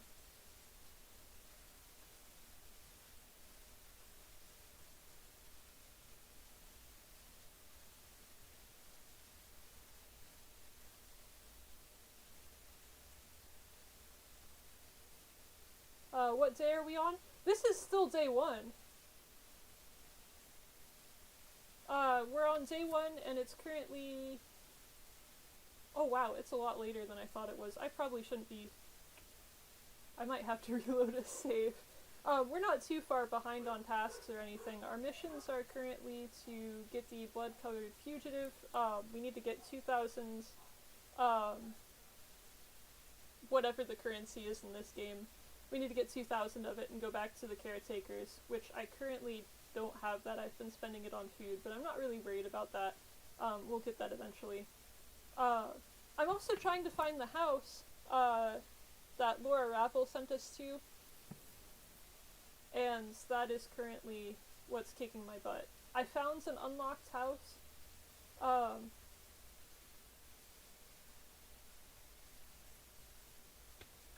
But I guess it wasn't the right one? There wasn't anybody in it.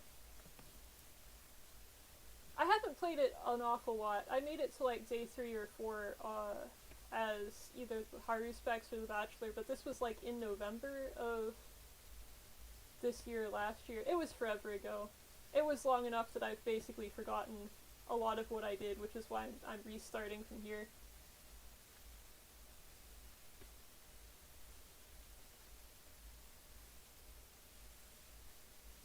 I'm wondering if it's this house here, because it's right behind the ruins, and it's got a different colored door, too. No, okay.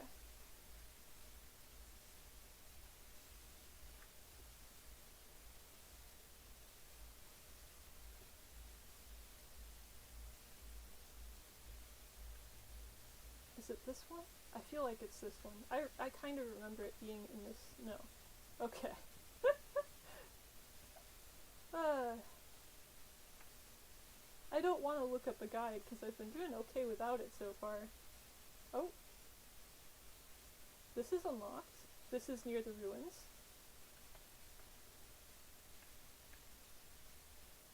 Bread.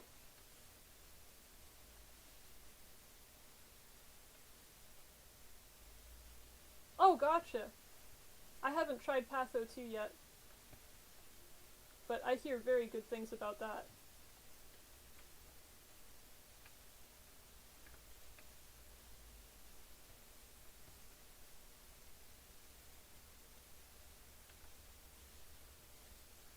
Aha! Ominous children! I found the right house this time.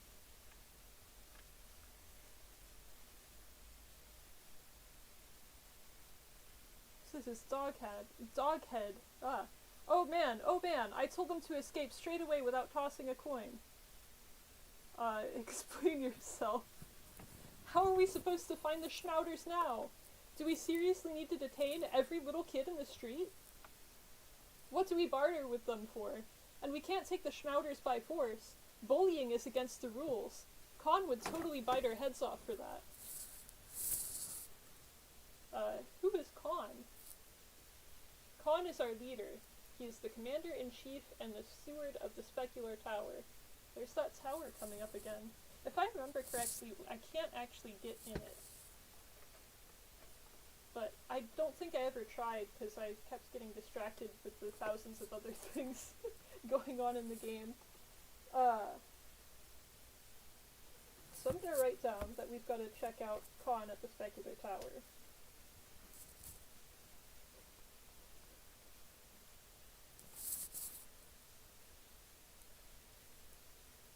The story in Classic is better, but the gameplay in 2 is probably the best of any game I've played. I will look into that then. Playing Classic is kinda...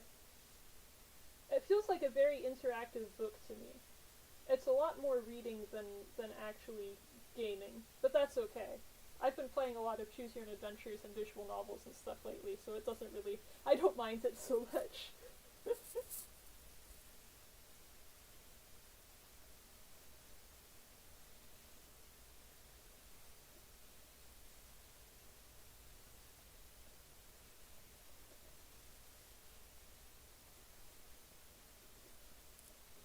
Okay, I've got Khan at the Specular Tower commands the Dogheads.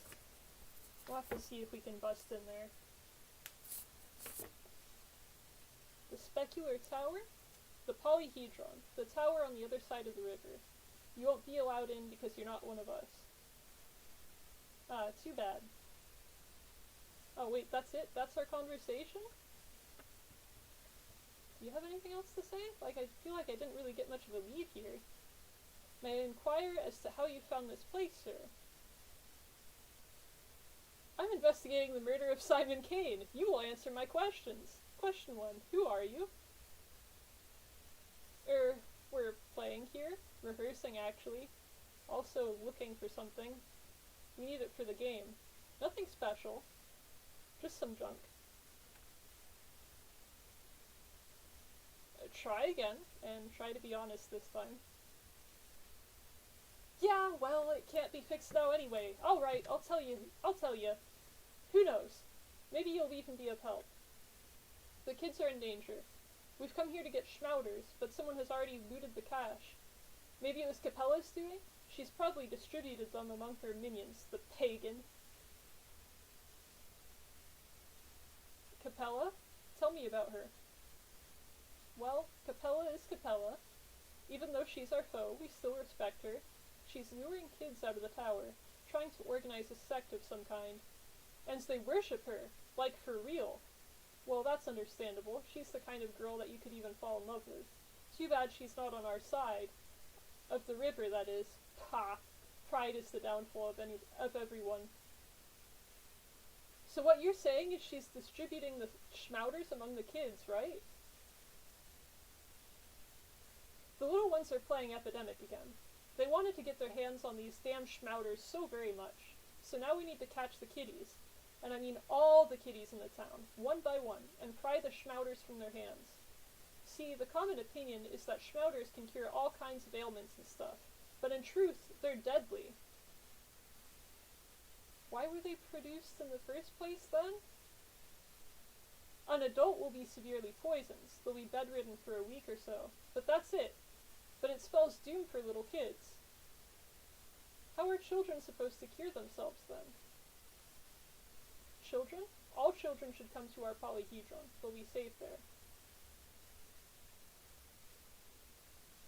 So you mean that odd structure next to the crucible? Please don't tell me someone's living in there. The specular tower on the other side of the river. There is no death, no grief, no boredom, and no disease there. That is proven for certain. Only dumbheads leave it voluntarily, if you ask me. You have to be an absolutely thick and heartless creature lacking any semblance of imagination to refuse something of the sort. Okay, I get the gist. Wait, that's it too? I mean, I guess I'm finding out more about the schmauters, but I thought they'd have more to say.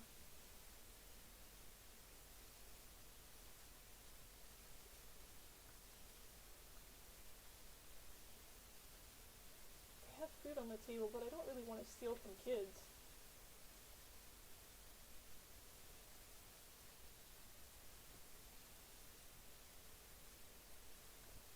There's probably actual schmauters somewhere around here that I've just missed.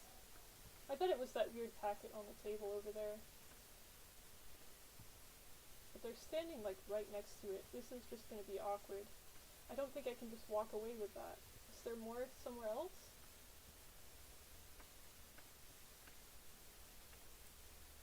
Let's save again. Yeah, go into the next room. I'm gonna steal from little kids. Okay, I just got the meat. That's all I'm gonna take, though. I'm not raiding the cabinets like I did in that other house. Well, at least not on the same floor that the children are on. Is there anything else to raid in here?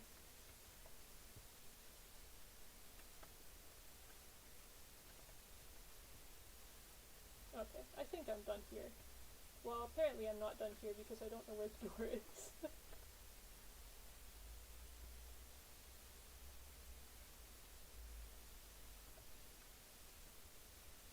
Okay. I think that's actually... I kind of want to put my character to bed for a bit since his exhaustion is kind of running high. But I don't know that there's much else we need to... Oh, right. I still need to make a note of Capella. I got so caught up in the game I forgot about my obsessive note-taking here. Capella is distributing schmauters to kids.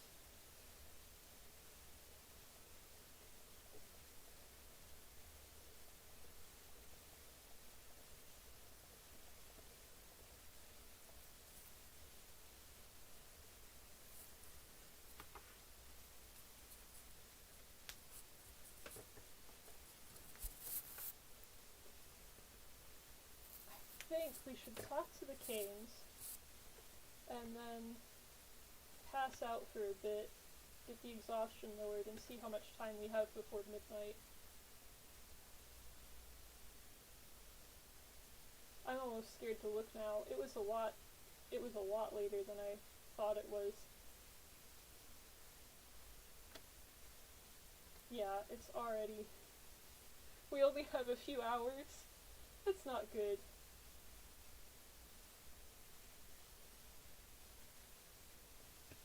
Here's Eva's house.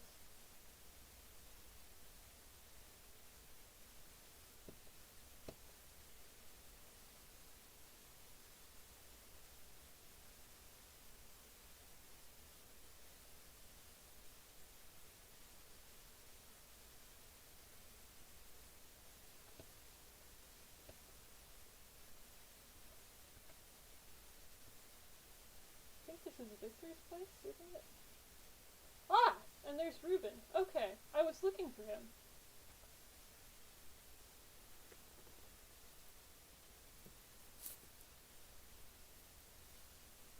Greetings, friends. I heard news of your arrival. Everyone has. Are you here to examine the body as well?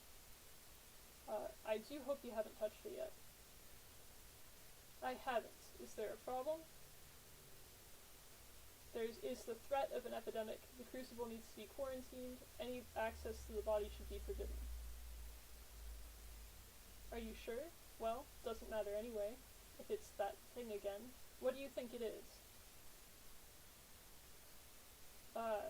Judging from what I've found so far, it could be Febris typhoidea or plague. I don't believe it. A second outbreak. Wait a second. I need to regain my senses. Are you sure about this? Do you mean what you say? I am, and I do. If it's the sand plague, Master's death was so untimely. If it's the sand plague, we only have a few more days to live. You see, I have no idea how to stop it. No one does. So you're already familiar with this disease. I'm only making assumptions. I don't want to believe this. I'd rather have any other plague than this. We have no time to waste. The body must be inspected, isolated, destroyed if necessary. We must take protective measures for that, of course. We need your diagnosis before we can provide reasonable protection. At the moment, you can only buy yellow immunity boosters at the drugstores. They're no good, but I'll try to do something about this. We'll need to take some remedies from Master's old workplace. Did you know he was murdered by his son? An atrocity.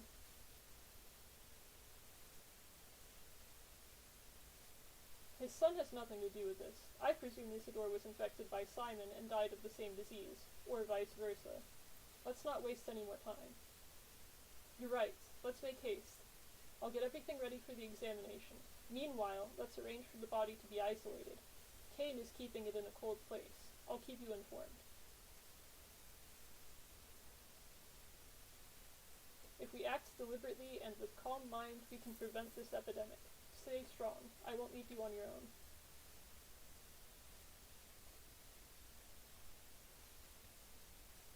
And I think we need to tell the Kanes what's going on as well. Oh, no, apparently we just need to tell the Kanes there's no need to worry, everything's fine, nobody's sick, it's alright, don't think about it. It's cool. Everything's fine. Does he have anything else to say? Don't worry about me, I know what Master would have done in my place, I'll just do the same thing as he did 5 years ago. Well, call me if you need me, I'm staying at Eva Yan's place, it's close by. Oh no, that wasn't initiating a conversation, okay. Well, let's see what we've got in our quest.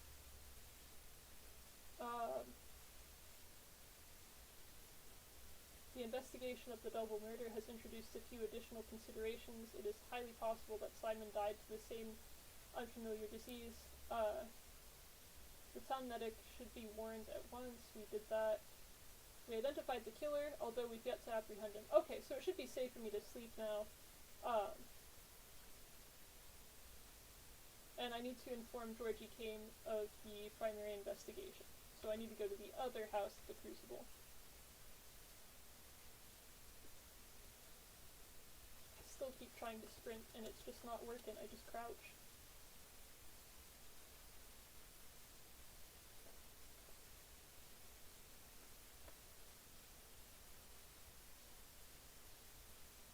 I can't wait for me to tell you things and you not to believe me, Georgie. Here we go.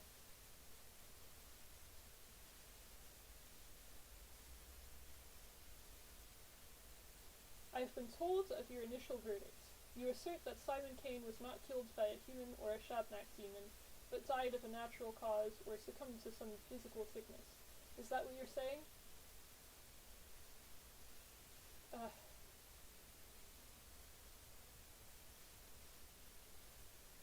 I wouldn't say he died naturally. He died of mysterious disease. Microbes are more efficient killers than demons.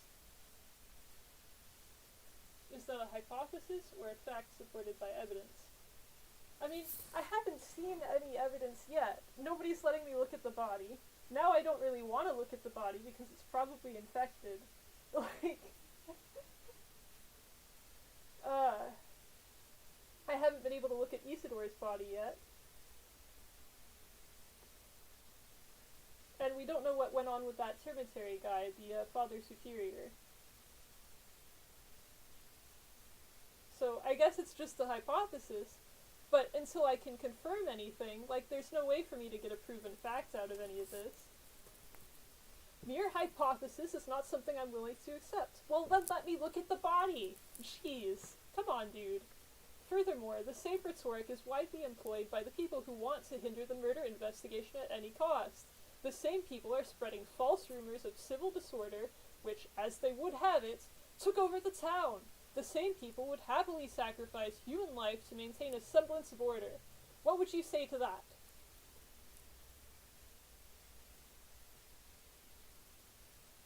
Order must be restored.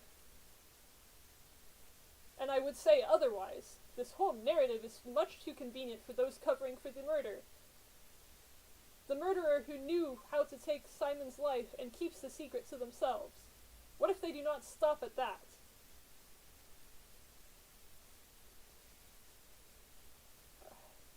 What if there is no murderer? Who are you trying to catch? To the very last moment, I will hope that the murderer does exist. I'm not trying to disabuse you of your opinion, however, if you are right, that is a death sentence for us all. Look for the murderer as long as you can. So, let us go looking for a coin under a street lamp, just because there's more light that way. Is that what you want? Yes! Something that was brought into light does not necessarily equal something studied in depth. Not everything that has been lit with the torch has been examined. We are counting on your... Oh gosh, don't make me say that word. Don't make me say that word with Invisalign in my mouth. I'm not going to be able to say it. Perspicacity. Oh, that felt so awkward. Perspicacity. Okay, that's a little bit better saying it twice. I'm not going to try it again. Find a rational solution to the problem that we would have otherwise approached intuitively. He who is mute can see, he who is blind can scream. Ignorantia non est argumentum.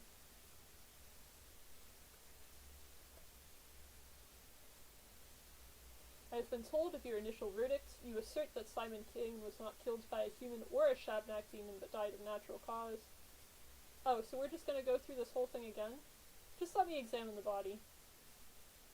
No one has touched the body since his death. The tradition kept in our family forbids us from seeing the dead until a certain time has passed. The required period of time will last until tomorrow.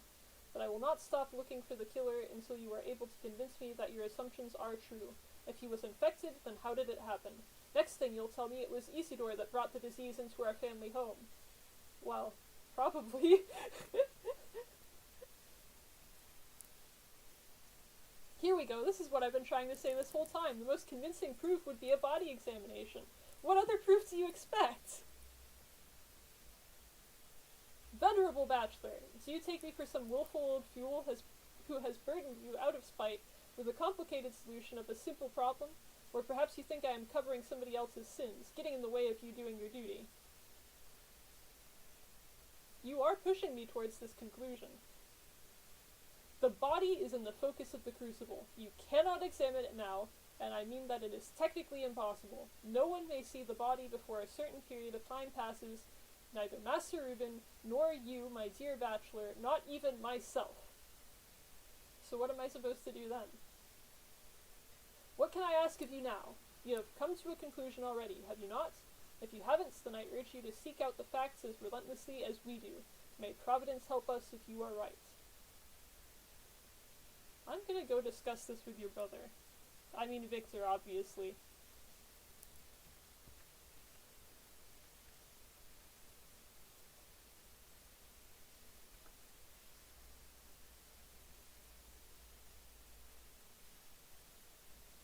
Hopefully the bachelor doesn't, like, pass out before we get all this done. His exhaustion's running really high right now.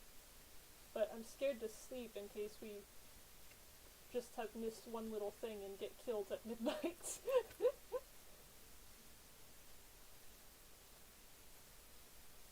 Well, I was supposed to come talk to Victor, but nothing happened there. I can't, there's no new dialogue. What do we have in our quest now? Oh, 3 asterisks! That means it should be safe to sleep, right? Like, that's the end. That's the conclusion.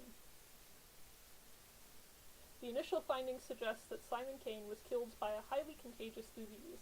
It seems I will not be the first to meet the killer. Dr. Rubin has better chances at that. I just cannot help but think that were Katerina's prophecy to come true, it would have made the situation even more convoluted than it already is.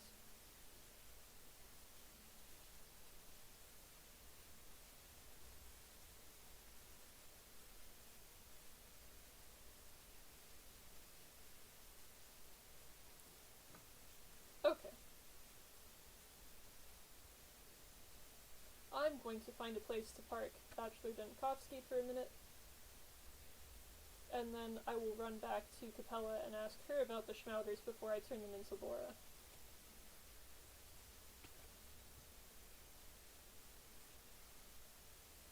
And hopefully we won't get murdered now that that main quest is complete.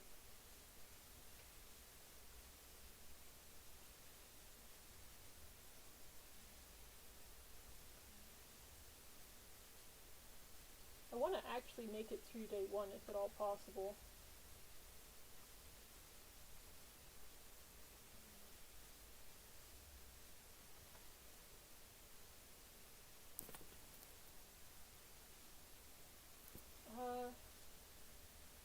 Let's sleep 3 hours. That should be enough, I think, to get the exhaustion down a bit. Yeah, that was really helpful. Okay. Now we're hungry. What kind of food do we have on us? I might wait until I'm a little bit hungrier to eat the meat, because I think that'll help a lot. I hope it'll help a lot. Let's see. So Capella lives all the way over there.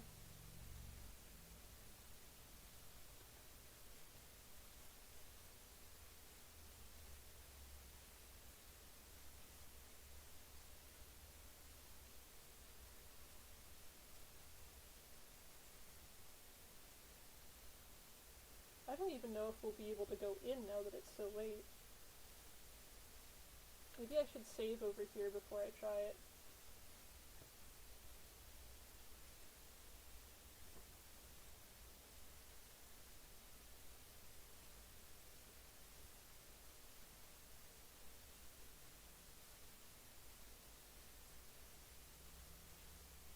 I know nothing's gonna happen because it's day 1, but I'm still like kind of spooked walking through the streets at night.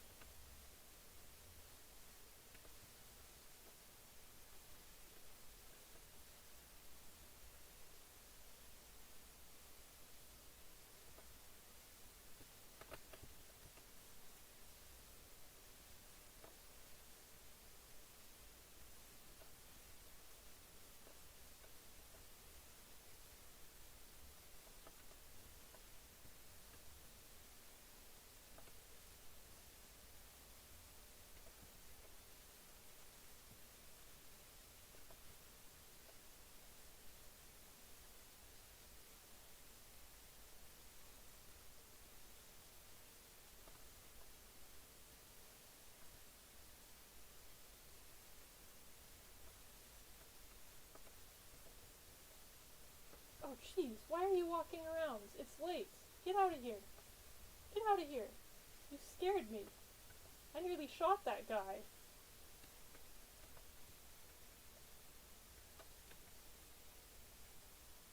Oh, I need to go this way.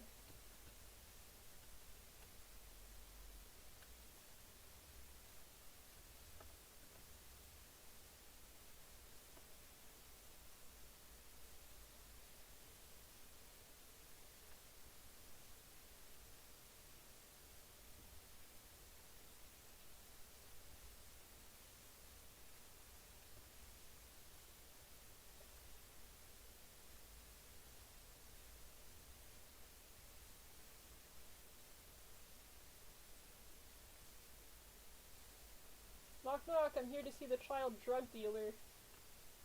Hello?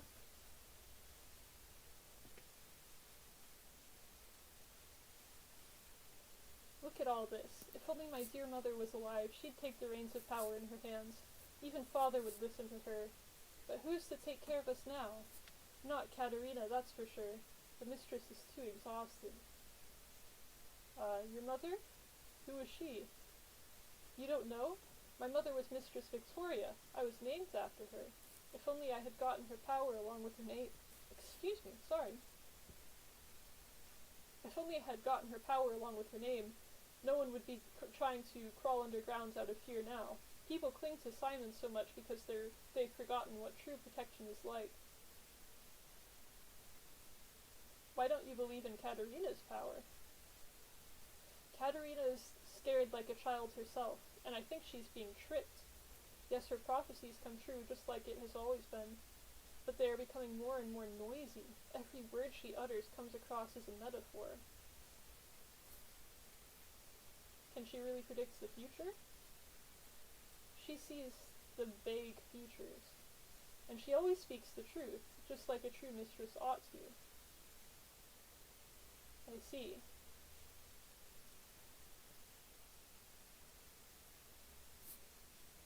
I have a terrible headache, but it will pass soon. I have nothing else I can say to her.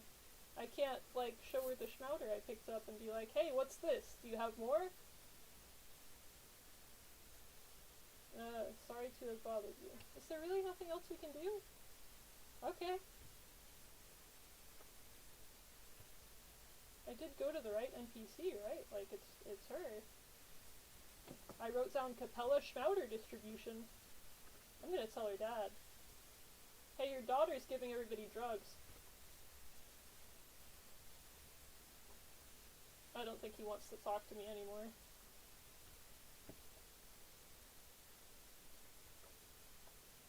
I guess I can go turn this into Laura then. I don't walk at me at night. Just don't do it. Can't believe it. There's still NPCs walking around at night. It's creepy. I don't know why they're freaking me out. They're not gonna do anything to me, but they're just freaking me out. Laura is... we can go around that way. Yeah, that should be fine.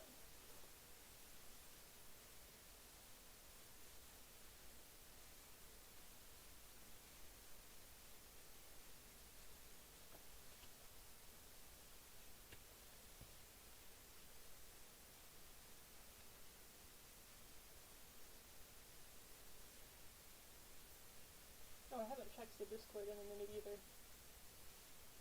Oh.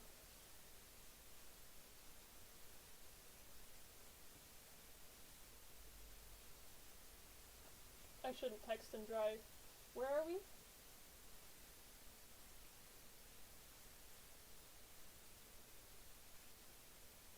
Okay, I'm still headed the right way. We just need to go around here. We need to go around to the town hall. And up that way. I'm gonna forget in 2 seconds and have to check the map again. I'm so sorry. Was that a letter noise? Did I just get a new letter? I did! That's a new letter! Holy cow! A letter from a colleague in Thanatica. That's where Daniel works. Daniel, I'm writing this in a hurry, so do forgive the uncustomary brevity. The powers that be are closing in on us. They persecuted us before, as you know, but now they are set to utterly exterminate us. We may yet be able to persevere, but you, my friends, are in grave danger. It is almost as if your destination was chosen to be the place of your burial. They say there is some kind of disease in the town, of a most lethal variety, perhaps plague itself. I have little doubt that the powers that be have set up your whole journey. Tellman, the vermin. That vermin wants to get rid of you more than he wants to cease the outbreak. I wouldn't be surprised if it transpires that there are no medical personnel whatsoever in that town. They will use it as pretext to delegate the whole mess of it to you. If this is the case, I urge you to keep out of trouble. Stay safe, Daniel. Wait for the sanitary teams. They will arrive sooner or later. Great. Take care, my friends. If they tell you to engage the plague by yourself, refuse it, even if your principals enjoin you to do otherwise. Our research is what matters the most, and we will not be able to go on without you if you are dead. Yours, A. Aw. I got pals somewhere looking out for me.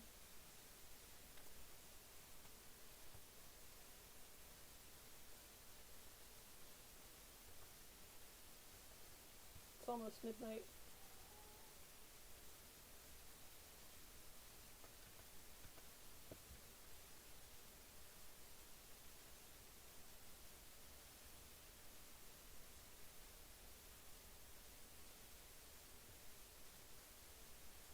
I know I'm not gonna die because I did the quest already, but if I die at, like, Laura Ravel's house, I'm gonna be kinda sad. She doesn't deserve that. She's trying to help people. I just walk in and keel over.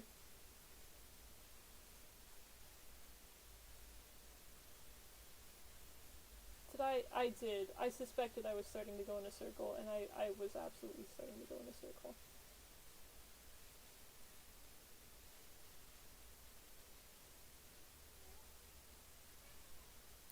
Spooky, why are you crying? Oh, hang on. I've got to get up and let my cat out of my room for a second. I didn't realize the door closed on him.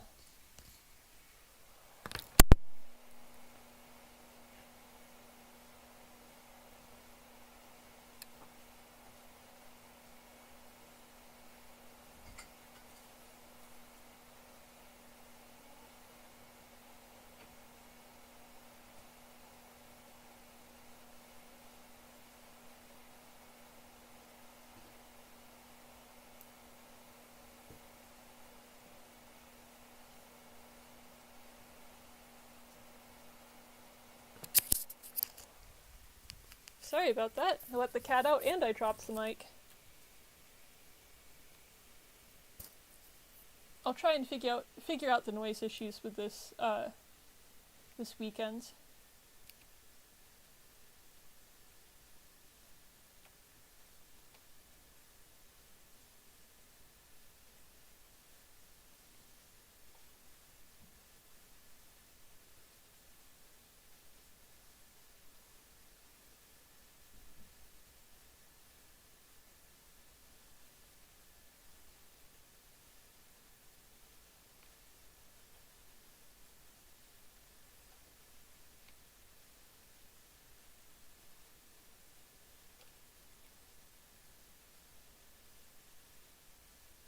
Where am I now?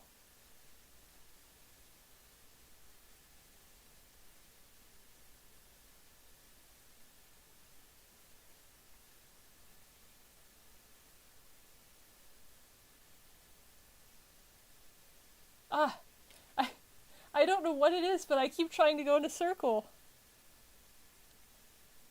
I'm wanting to loop back around and I really have to fight that instinct. I think the house I need to go in is actually up this way. Yeah.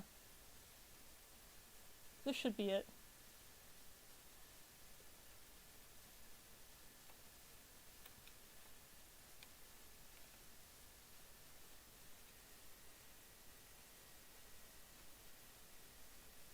Okay, I got the schmouder.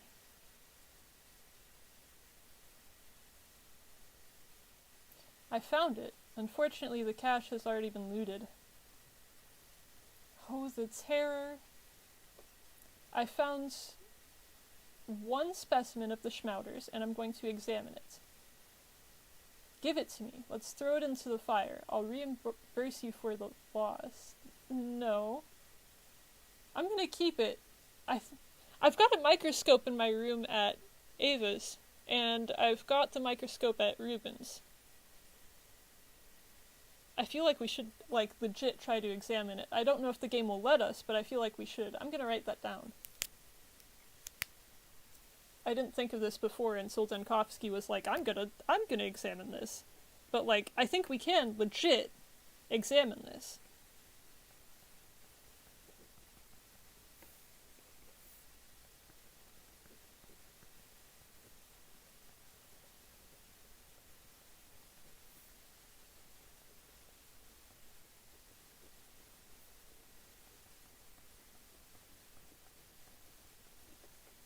And I don't want to give this to her because I don't know if I'll be able to pick up more. Especially since I can't talk to Capella about it. I think this is going to be my one chance to look it over, and if she takes it and throws it into the fire, I'll be shooting myself in the foot somehow. Somehow I feel like this may be of use later, so I'm gonna keep it. Can I say anything else to her? Nah, okay.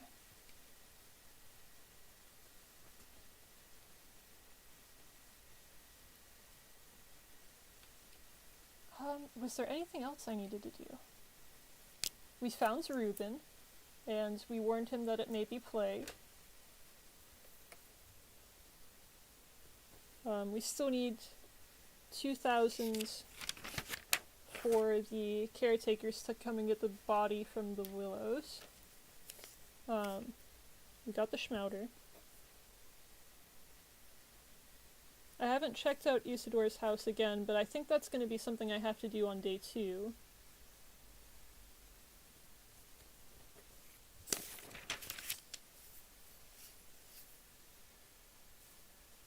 I went back to Ava and she didn't have anything to say.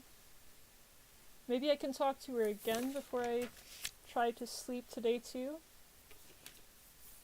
Well, actually, just walking back there, we should get to day 2 because it's taking so long. It was already 11:30. Yeah. Just walking back to Ava's is gonna push us into day 2.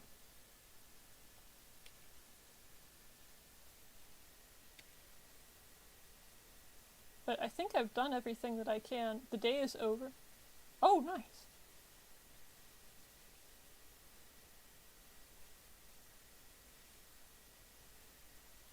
Let's check out what new letter I got.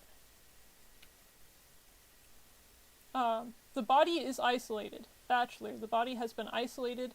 As far as I know, Reuben conducts the examination of it. Nevertheless, keeping in mind your discovery, I would advise you to see me in the Rod first thing tomorrow morning. There is a matter of crucial importance we need to discuss. Okay, let's do that then. I've still got another hour or so I can stream. So long as my voice holds up, and I'm doing okay. We'll head straight for Alex. I won't even write that quest down. We're just gonna go right for it.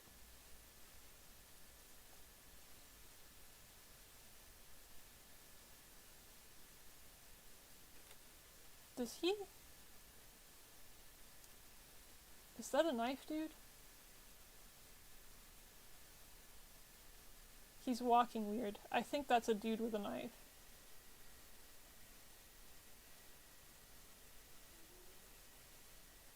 I don't want to get close, and I don't want to wait and see if he turns around. I'll just take another street.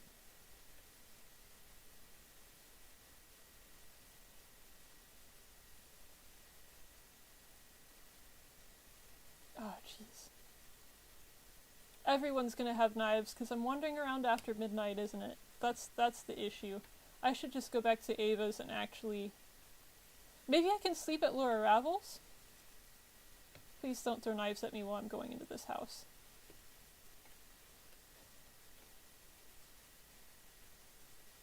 I'll sleep here.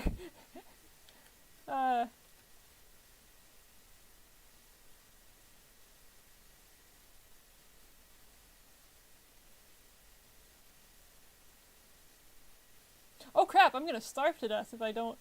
Oh geez, that was close. I didn't pay attention to that. Until almost too late. Let's just eat this raw meat. Wow! That did nothing, did it? That's... incredible. Oh no, I think I tried to drop it.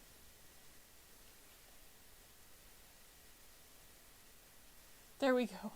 Okay. That was close. And that did a lot more. Okay, yeah, we're good. That's fine. Everything's fine. We're all good here. Well, I'm at it. Do you have anything for me for day 2?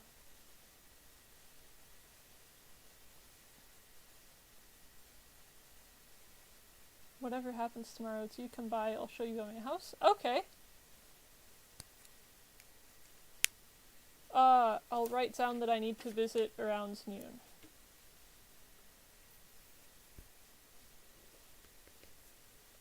Visit Laura Ravel noon day 2.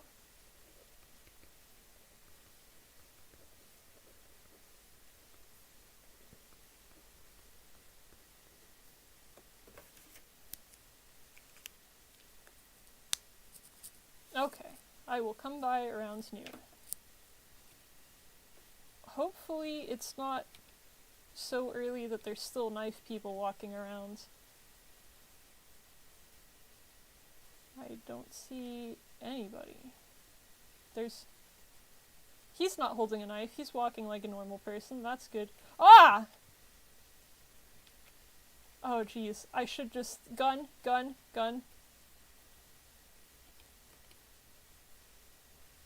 Reload! Am I out of ammo? Oh my goodness. Run. Faster. Can you not sprint, sir?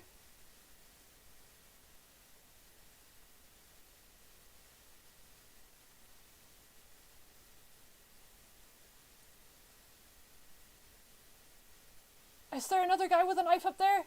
You gotta be kidding me. Take the stairs. Hope he clips on the blocks there.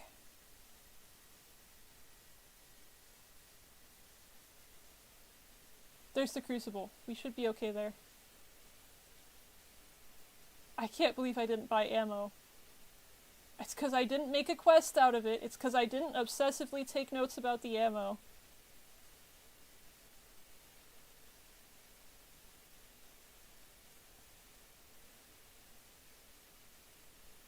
You gotta be kidding me. In front of the crucible. Victor, let me in, please. Okay.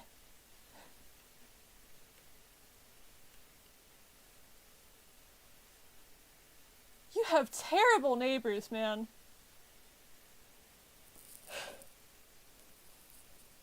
I need a minute.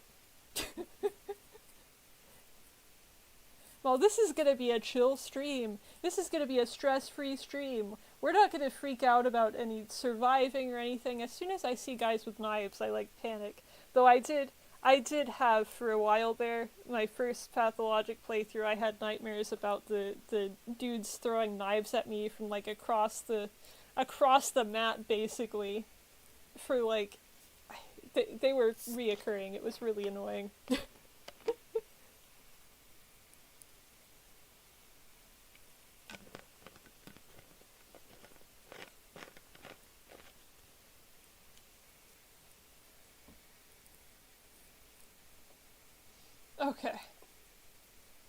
Okay, I'm calm now. Everything's fine. We're all good. There's no knife people in here. I'm going to need your help soon. Oh, that ends the conversation. Okay, let's try one of the other options. You wanted me to find the murderer for you? I have, but no one would listen to me. Yes, Georgie is beside himself. However, I don't have the power to defy his orders. He is the eldest in the family. I'm doing everything I can to make him face the terrible truth. Simon wasn't immortal, but that neither entitles nor compels us to despair. Well, what can I do for you, then? Before you leave this place, please save as many people as you can. I will reward you for every life you save. If only I could, I would get myself tools and medicine and walk around walk around the town curing the infected. Oh, if you duck into a shop, the muggers despawn. I need to keep better track of the shops. That's the problem. I can keep track of the important NPCs, like the Canes, Eva. I can keep track of the houses that stand out, but as soon as it's a shop or something that isn't quite as distinctive, like Laura Ravel's house, I get easily lost. I don't really differentiate them from the other houses that easily. Oh.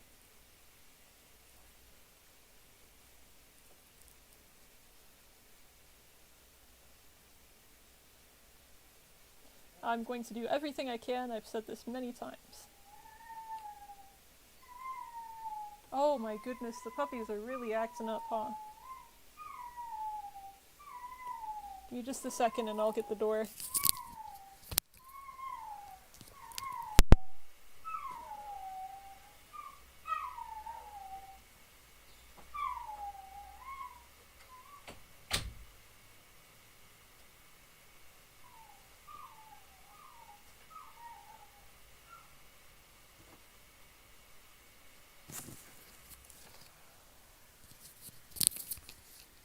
Sorry, I know that sounds terrible. Uh, Once he gets started crying about anything, and it'll be anything, um, if we call another animal's name like 2 or 3 times, um, if he's upset about his food being knocked over, if he's upset about the other puppies asking to go out, he just starts crying, and it's literally like he can't stop. Like, he wants to, you can see it, but he just starts this high-pitched crying and howling. Oh yeah, I was gonna sleep for a couple of hours and see if those guys will go away. But he just cannot stop. But it's really loud, and I know it really surprises people. Sorry about that.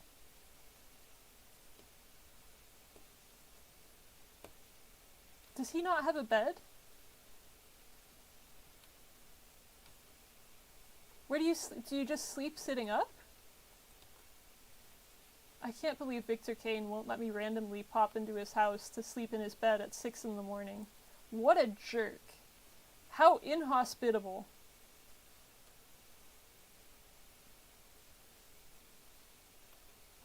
I'm scared to go out the front. Is he still there? He should have despawned, right? Okay.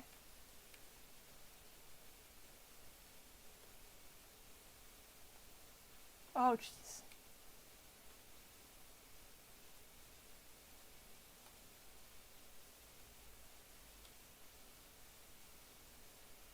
Can they see me if I sneak? Does that do anything? Oh, there's a shop, though.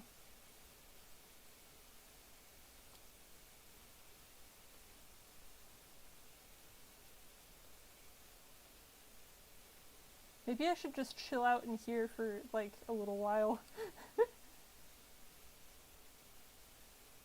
Oh, jeez. I forgot things get really expensive really fast.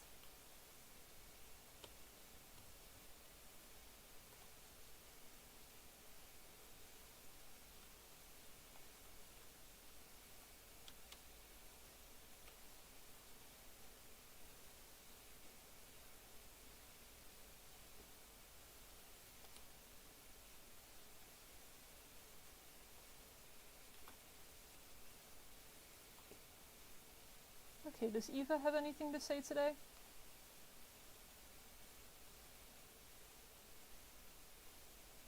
Is it true? The thing you found out? You don't have to comfort me, just tell me if it's true. Is there a hope that you're wrong? I've learned a lot of things in the last couple of days that I would have never considered to be true before. The sand dirt! Is it true? Has Simon died of the sand pest?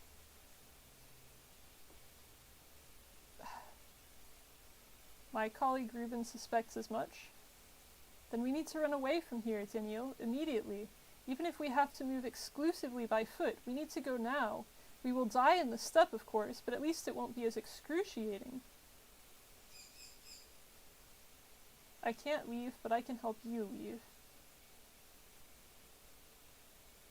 No, I won't leave this place without you. But we can't stay here. I'm not afraid of death, you know. I once jumped off a building site and only survived by a miracle. But I don't want to die of this. Please, let us all leave.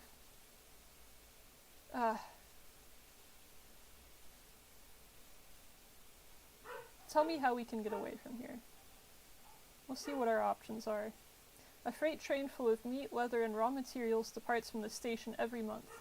Women of the kin bid it farewell with sorrowful songs and mourning. That's the ritual. I'll have a look at it. Living people are forbidden to get on the train. The only person allowed to come aboard is the deaf and dumb Odom driver. Only he can guide the train through the steppe.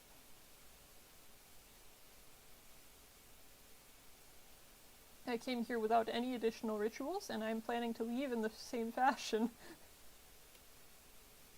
But you haven't touched the bull meat train. It's an entirely different thing. Can we bargain with the driver? No, he's deaf and dumb. Moreover, he's not quite a man. His position is sacred to him.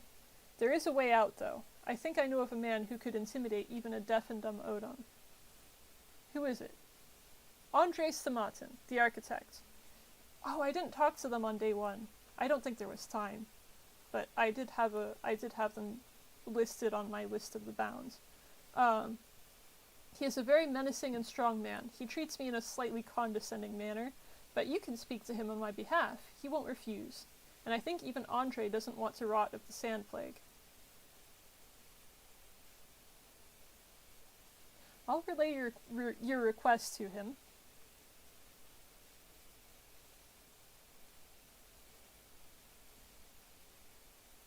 Okay, let's make sure that's written down as well. We've got a lot of quests already.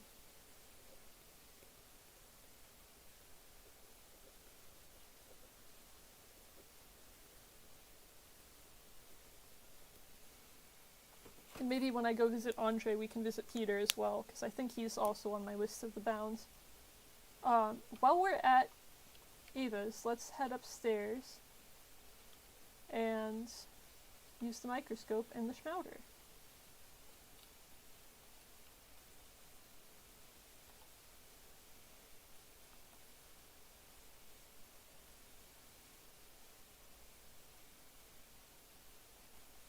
I guess I can't. Oh well, it was worth a shot. I can't use anything under the microscope. Okay. Oh, the morning of the second day has come. Jeez.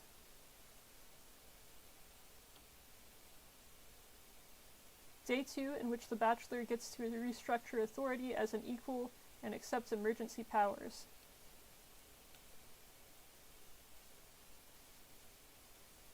And we have a new letter from the powers that be. Bachelor Denkovsky, by what seems to be a very lucky coincidence, you have found yourself in a town that is wrought by some very worrying occurrences. Reportedly, there is an outbreak of dangerous disease in the vicinity. There is also an opinion that the outbreak is a falsification staged deliberately for the purposes of concealing a murder. In consideration of your outstanding analytical capability, we delegate the investigation to you. If there is an epidemic, it must be halted by any means necessary. You should collect as much information as you can, we suppose, and then make a decision in line with your own professional ethics and moral beliefs. In order to implement your strategy, an Inquisitor endowed with unrestricted authority will shortly arrive to join you.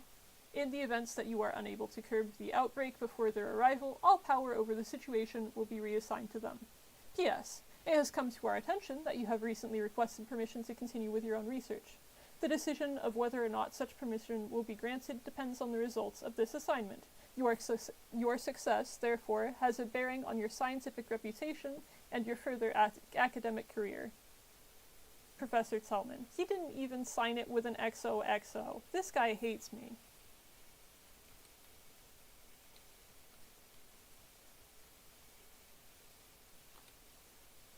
Okay.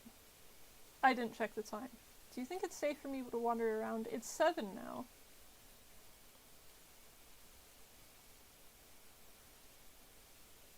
Do I have anything else to fight with? I haven't even checked. I've got a scalpel. But its durability is 50. I don't really want to accidentally break it on somebody.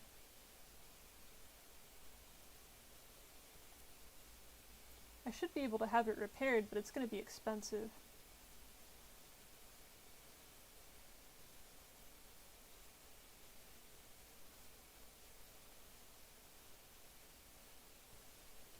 Kind of hanging around in between the Crucible and Eva's place. Oh, that's a letter sound. Another letter. Sabrov's morning notes. Bachelor, as I have already informed you, I have a request to make. It's a matter of utmost importance. I will elaborate on the situation in detail as soon as you come to see me in the Rod. In the event you consider our request to be outside your area of responsibility, I will have to contact someone else with this. However, there is little doubt in my mind that the importance of the volunteers I would recruit will result in them losing their lives. Oh, incompetence of the volunteers I would recruit will result in them losing their lives. Alexander. I'm trying to get there, dude, but there were people stabbing me the first time. You gotta have some patience.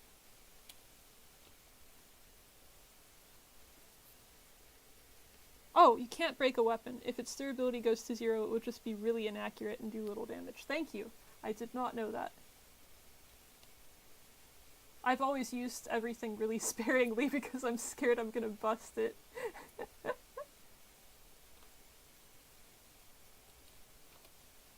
Oh, this is a treasure trove of garbage.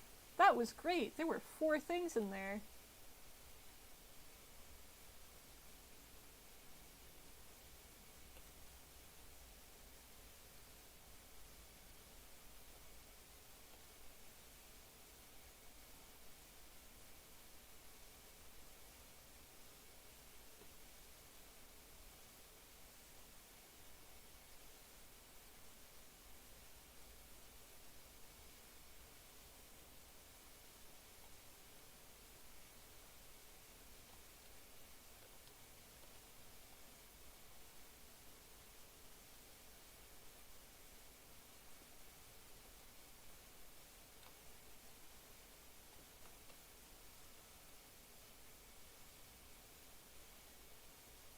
If I remember correctly, I have to attend the town theater after...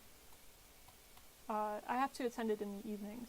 But I think I can meet Mark Immortel if I go during the daytime. So I might stop there on our way to, well, everywhere else. I suppose we should talk to Alex first before we talk to Andre and Laura. Yeah, I'll keep heading for Alex's place. He sent me 2 letters. Apparently whatever he's got is very urgent.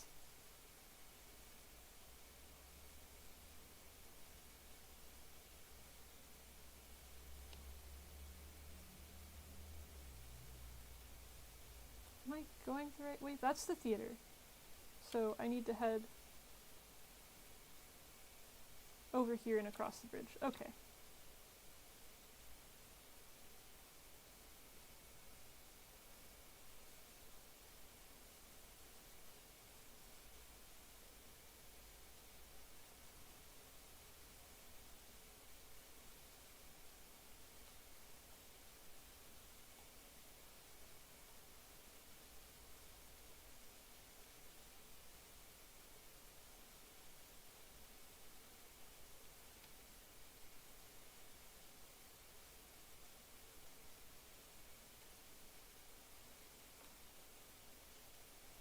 It's weird when there's nobody walking around. Like, I know I was making a big deal about people walking at me and surprising me at night before, but like, when there's nobody, not any muggers or any kids or anybody, it's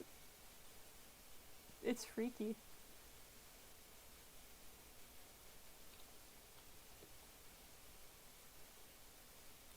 Oh wait, I need to go this way, right? Yeah.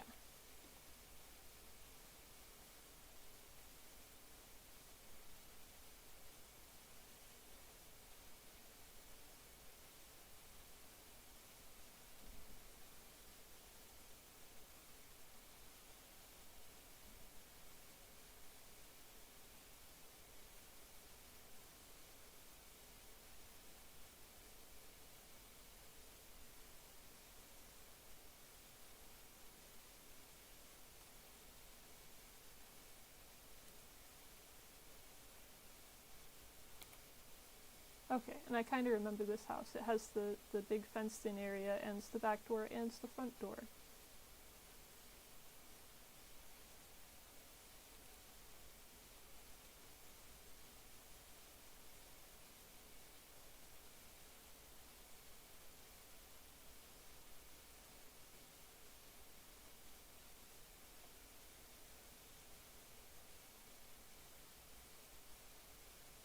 I think this is the side of the house that Katerina lives in, so I'll have to go around and talk to Alex first, but I might as well stop and talk to her on the way out.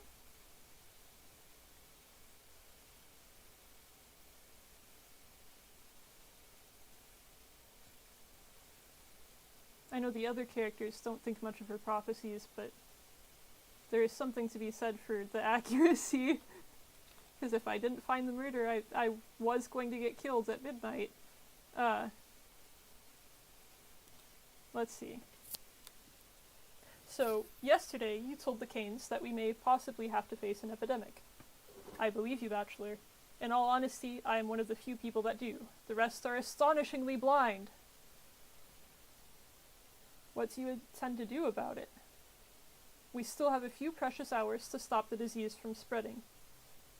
Just like Isidore did a few years ago. We need to declare a state of emergency, but I can't do anything, my hands are tied. You are the authority. What is barring you from declaring a state of emergency and being proactive? Excuse me again, sorry. The authority belongs to the triumvirate, and that is presided over by the patron, the head ruler. But now that Simon is dead, his place is vacant. Georgie and Vlad are too afraid that the old balance might shift, but these tragic events are reconfiguring the local power landscape. And if I declare a state of emergency at my own discretion, there will be a feud, a civil strife. I need them to acknowledge me at least. To take further action, I need the Olgimski's money and the Cane's standing. I need Big Vlad's cunning and Georgie's energy. I also need their servants to follow my orders. Why won't they make concessions to you? It's glaringly obvious that every minute counts. Else the town will die. What are they going to rule then? It's their damned infantilism. One of them is a greedy child, another is a whimsical one. They think that if they admit that there is an outbreak in town, it will actually happen, but as long as they refuse to believe it, it simply doesn't exist. It's either megalomania or cunning calculation. What can I do to convince them? Find proof, any proof, immediately. While Reuben tampers with the body, and he'll be busy with it for a long time since he's not a professional, the initiative will be lost. Help me, Denkovsky. Find factual proof, show it to them, and they won't be able to deny the truth any longer.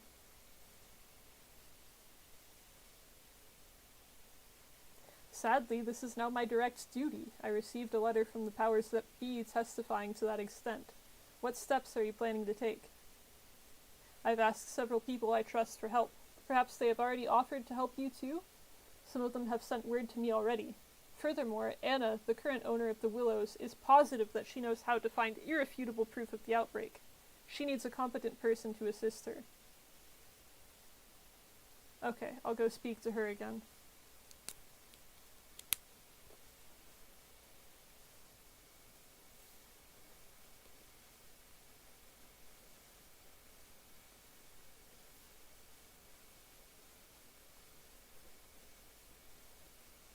I don't know if she'll help me since I haven't finished helping her yet with her body.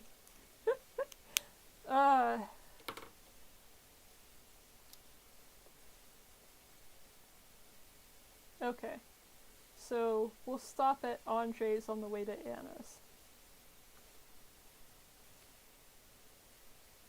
Oh wait, does he have anything else to say? Can I look at Isidore's house yet? The prices are rising with every passing minute. People are panicking. Isn't this reason enough for the rulers to declare a state of emergency? They are panicking over nothing. Had it been the other way round, it would have been better. We would know what to be afraid of, but the people wouldn't. Over nothing? Their panic makes perfect sense. Yes, they have stopped lynching girls on charge of cannibalism and possession of 2 souls, but if the dead keep piling up, they will go looking for someone else to pin that on. Ugh.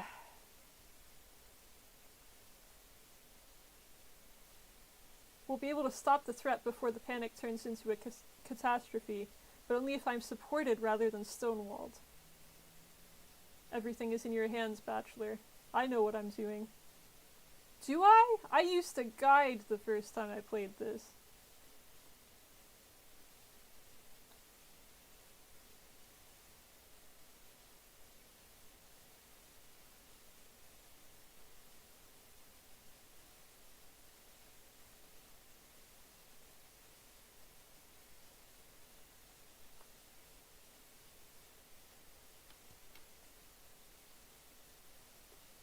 so you have seen for yourself that people differ greatly.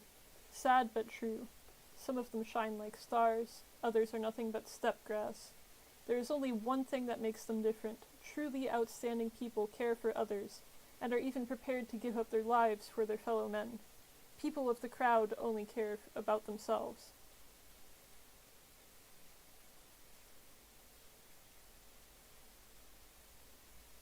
Why are you telling me this? People will be willing to give up their lives for you, dear bachelor, only to give you another chance to avert the forthcoming catastrophe. That is how you'll be able to get to know them. Tell me, will you accept the sacrifices? I don't accept anyone's sacrifices.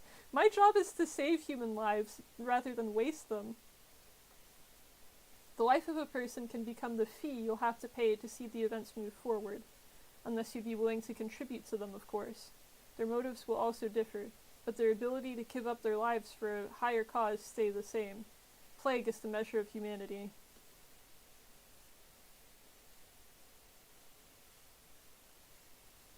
It's a strange way of compelling me to take action. Anything else to say? Any other creepy prophecies? Easing the pain of those who cannot be saved is also a worthy feat, isn't it? The military arithmetics are a double-edged knife. Is a doomed person already crossed out from the list of survivors? Even the dead deserve care. What are you talking about? It's not a good idea to try to take away from the living for the sake of the dead, but perhaps you should share a part of yourself with them. It will pay back in spades. He who helps the dying pass on painlessly is sparing the world's unnecessary suffering. We respect that here. Being considerate may even help you atone for murder. So if you kill someone, and then help several others pass on, the murder will be forgiven? I'll keep that in mind. Anything else?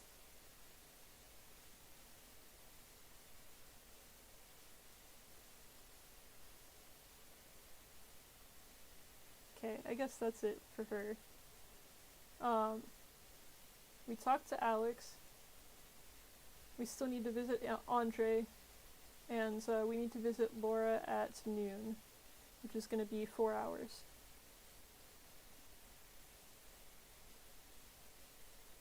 Where's Andre's from here? I'm coming out the front, so I need to head right and down. Okay.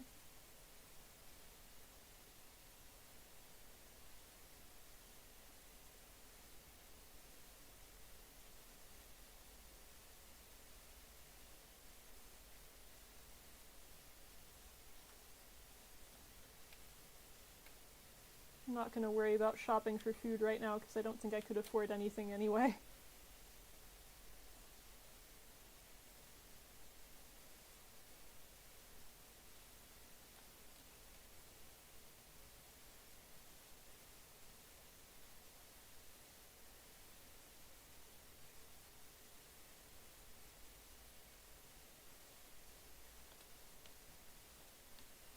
So is it down here?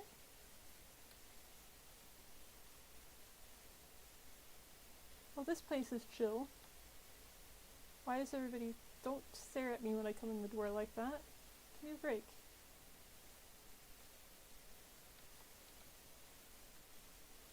Oh, you're not someone to talk to, you're a vendor.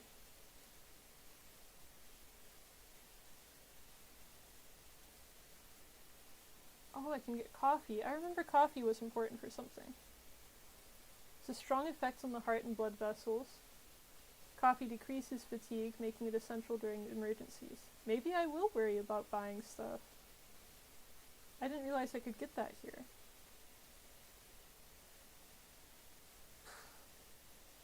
Okay, it's fine. I'm gonna get paid for stuff soon.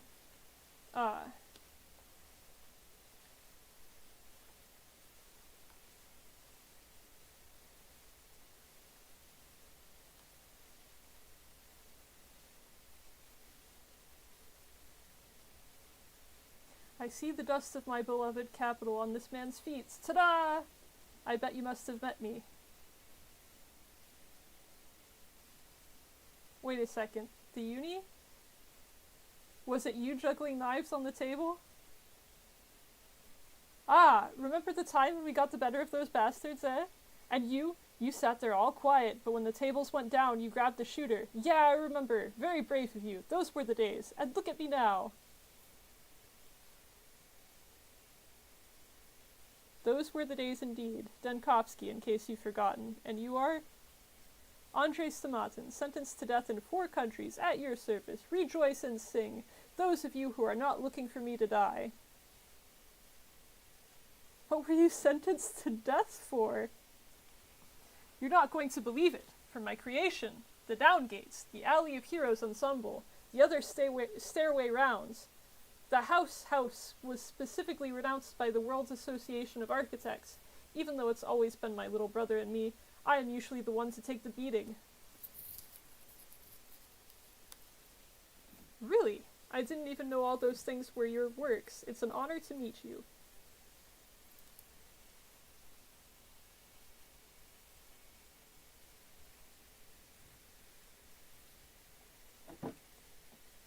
I guess we'll tell him about Eva first. She wants to flee the town before it's too late. She said only you can make that happen. Flee? Why in the world? Have yesterday's murders scared her so much? No one will dare lay a finger on her. Okay, it sounds like something's going on there. A killer more dangerous than a steppe spirit is at large. There will be an epidemic, Andre. Ruben told me that it's called the sand pest. Does it ring any bells? What? Is that what Ruben said? Bullshit. 5 years ago it spread like fire in a dry forest.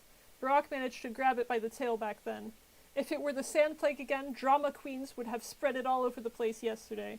The town would have been crammed full of dead men by today. Really?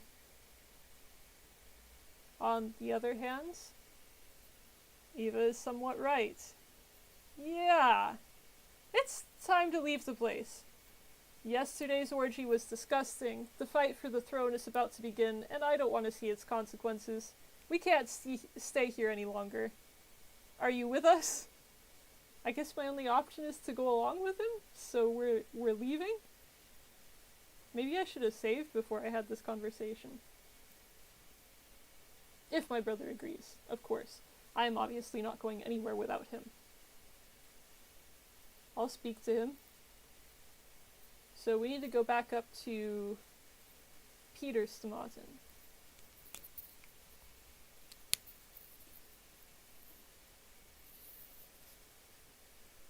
I'll write that down.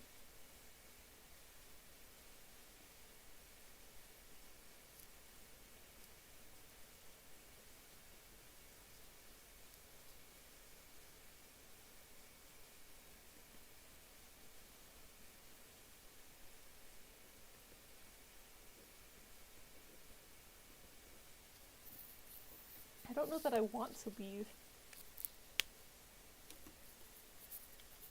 But I guess I can help everybody else go. Oh wait, he had other stuff to say, didn't he? Andre, tell me, how can I make the rulers do a reality check? Our damn rulers will never come to an agreement.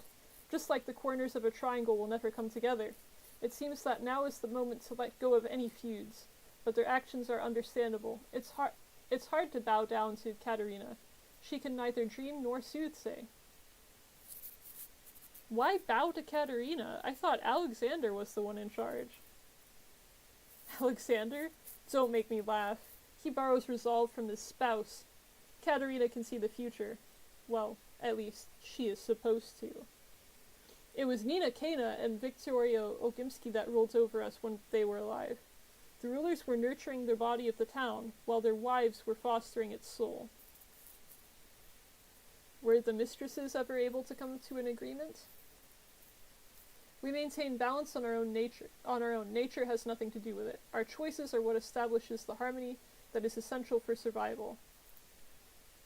Now is the time for them to realize it. Now, when the balance has been disrupted by Simon's death, Katerina won't be able to rule like Nina or Victoria did. She has neither the power nor the talent. But Sabirov doesn't understand that and is trying to take advantage of the situation. It's nice to talk to a smart guy. No, I think you've scared Sabirov. However stupid, he is also honest. He'll demand power not because he has a lust for it, but because he needs it to fight the epidemic. The one that, with all due respect, no one but him believes in. However, for both Kane and Olgimsky, his actions are an excuse to snatch more power. Ah, jeez. Politics make brain hurt.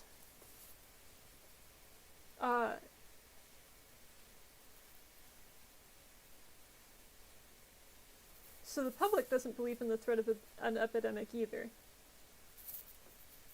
The public still believes there's an invisible man-eater walking among them. They will have to face the truth soon enough. Is there a way to make the rulers believe the only reasonable man around here? Do the Saburovs have any weight? As the mistresses were dying, Katerina was throwing herself hither and thither, unable to choose a role. Excuse me. She tried to be Nina, and she tried to be Victoria, but neither light nor darkness have worked out for her. She sucks at both. And you want us to listen to the Saburovs after that? Officially, they have the strongest claim to become the sole leaders. Katerina is the last mistress, after all. But her abilities are dubious. She told you would die, didn't she? But unfortunately, you're still alive. You could put two and two together on your own. Unfortunately, you're still alive. I feel like this conversation has gone a bit sour, man.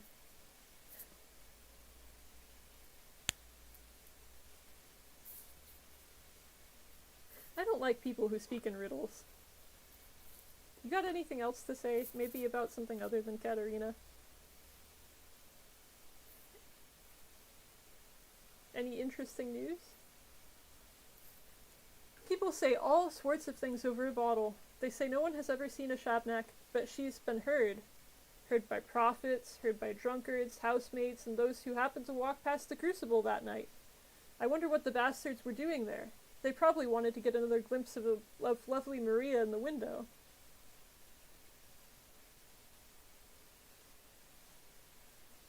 What did they hear? They've heard a wheeze, heard sobbing, breathing, very heavy, as if it were a whale. Those are apparent signs of the hair-eater. Here and there, by the window, by the wall, behind the corner, scared shitless. People then come here to forget themselves in the nightmare.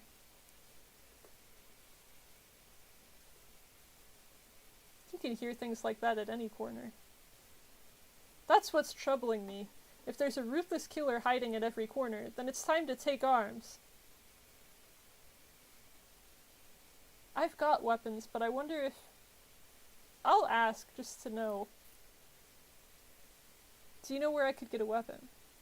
I do, Bachelor, but it's an issue that could only be brought up when you're... that should only be brought up when you're fresh as a daisy. Guns are prohibited here. As you can see, our morals are quite peaceful. Need I make an example? Just take the bone steak lot.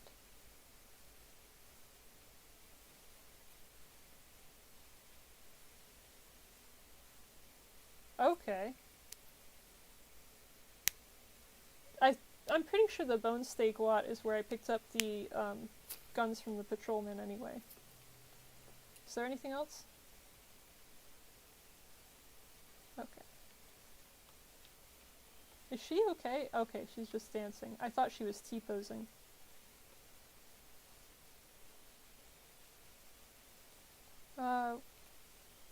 It's still 8:40. Maybe I'll head back up to Peter before I go down to, Nah, I'll go to Anna's first.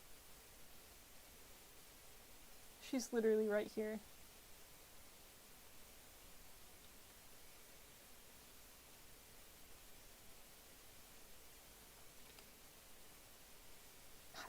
I hate the dark room. I keep wanting to check it every time I come in, but also not check it because I'm scared. Oh, hey, the body's gone. Or did you put it somewhere else? I wonder how she took care of it. I haven't paid the bill. Did she pay for it?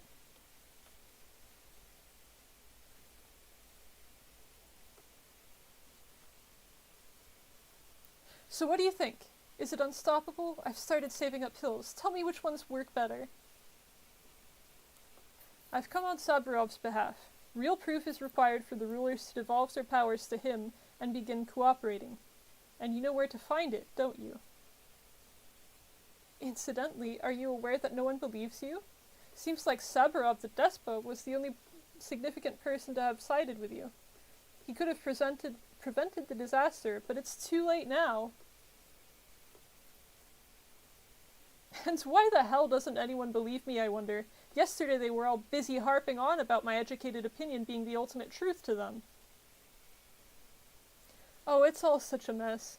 We've been living a very quiet life for a while. We're not used to... A lot of people were killed yesterday, you know. I still can't believe it. It's like a pagan demon had passed through the town, possessing the crowd, committing foul murder, and somehow remaining invisible. So what was it you wanted to tell me? Disturbing rumors were heard from different districts all night, mostly inconsequential, and mostly driven by everyone's fear of the man-eater and the mob's crazed vigilantism. It's all rubbish, but I found several reports disconcerting. Which ones? They were brought to me by second-hand dealers. I've started saving up medicine, you know. Ah, never mind. Anyway, everyone's noticed an unusual silence and occasional strange animal behavior, especially that of dogs. And there were packs of rats, too. The hunchback said that such things are often left unnoticed in the general panic.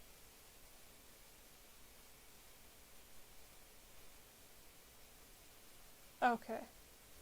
Let's write some of this down.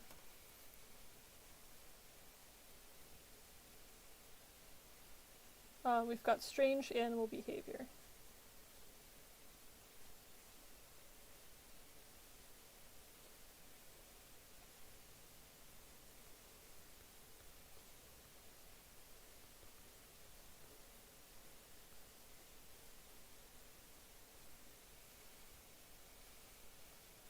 Especially dogs. And she also mentioned, what, rats? Packs of rats.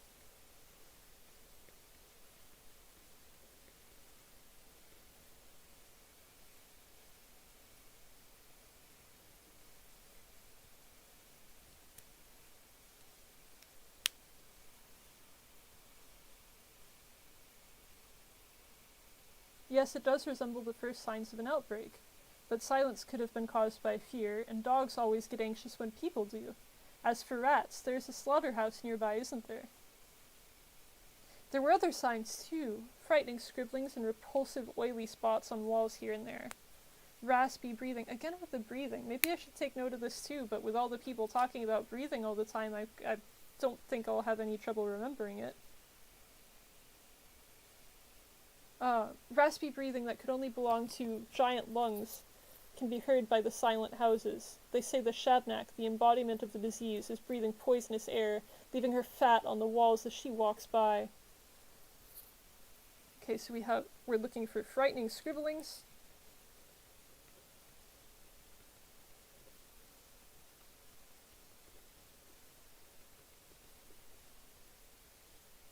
Oily spots on walls. And raspy breathing, giant lungs.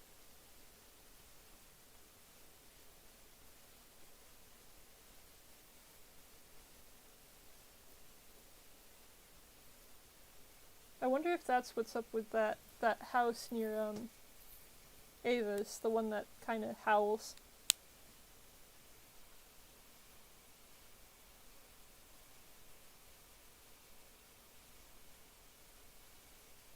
Show me where these places are. The children know which houses are infected. There were 3 of them, 4 tops. You know what? Talk to Capella. The young Olgimskaya. Children are drawn to her like moths to a flame.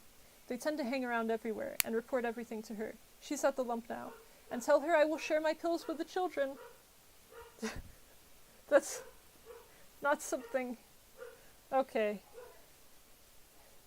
I'll add that to the quest list.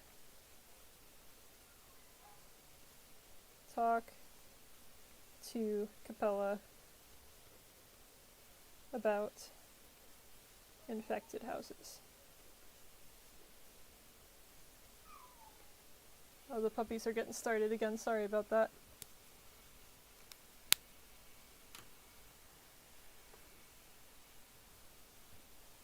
Okay, I'll talk to Capella. You stay here and don't go anywhere.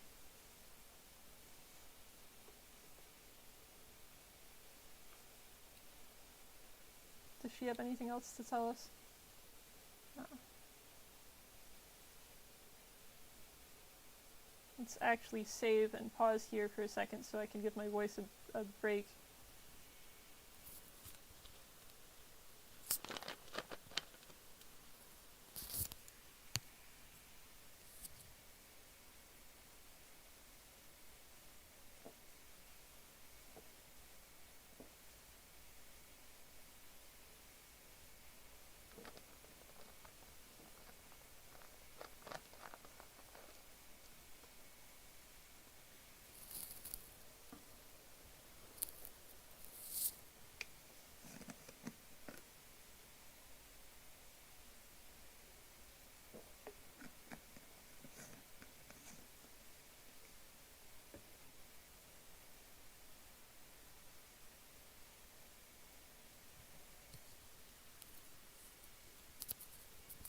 I think I'm gonna head up to Peter before we head out anywhere else, because it seems like the quests are getting kind of yeah, the lump is gonna be down here. Peter's is up here, so let's head up to Peter first.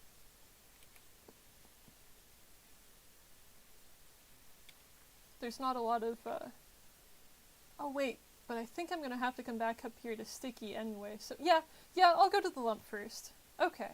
This works out.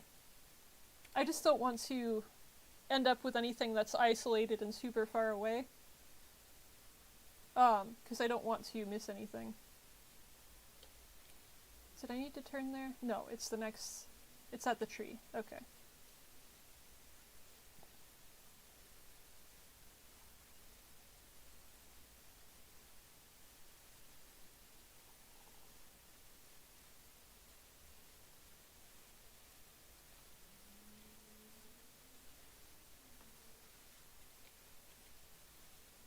Ah, I turned the wrong way. I remembered to turn. It just wasn't the right direction.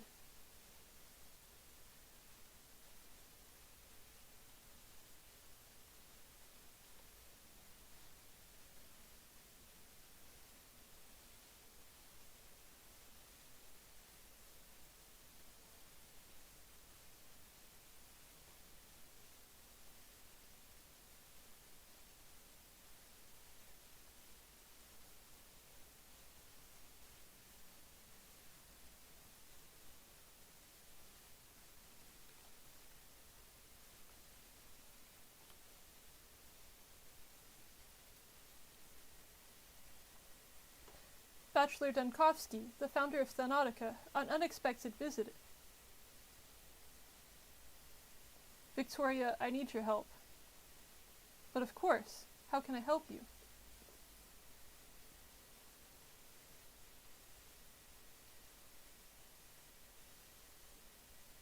Do you know of any evidence that would confirm that there is indeed an outbreak? What did you say? Oh, so that's how it is. Give me a moment, please. I need to think.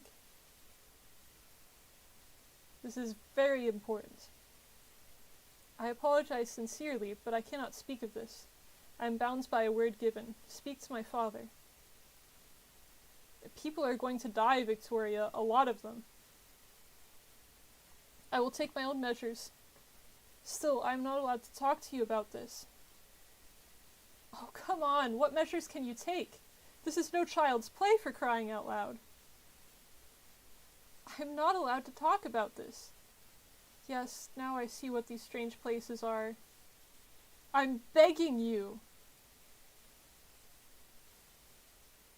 My father is in the wing next door. Now please excuse me. You stubborn girl. Did I somehow pick a wrong option? I should have saved. I'll save now. It's not going to do me any good, but... Is there anything else I can talk to her about?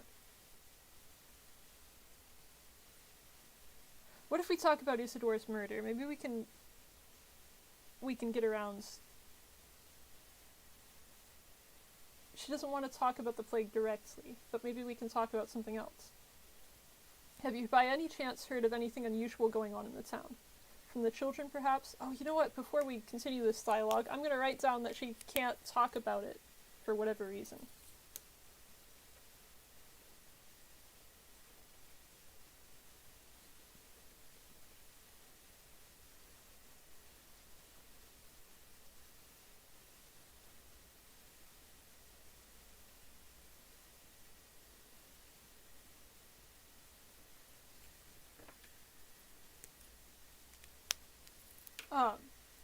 Have you heard of anything unusual going on in the town from the children, perhaps? You must be aware that I'm looking for Isidore's murderer. I was actually about to share this with you. Little kids come to me in flocks from throughout the town. They are all scared. Youngest is afraid of the Shabnak. The older ones tell me there is something wrong with certain houses. And who knows what's inside? I can see your intelligence is quite competent. Which houses are those? Children are lovely reporters. They remember all that's crucial to them in great detail and leave out everything else completely. As for this case, my friends have noticed a staggering amount of details, and yet they have forgotten to tell me the most important parts, so I can only give you a rough direction to the area. I'd be more than grateful. It's in Earth, the troubled southern part of town. You could use a guide down there. Find a boy named Sticky. He'll show you the houses that have fallen silent. He will also tell you what is where, so you don't get confused. Okay. So we do need to go back up to Sticky and to Peter. Those will be right next to each other.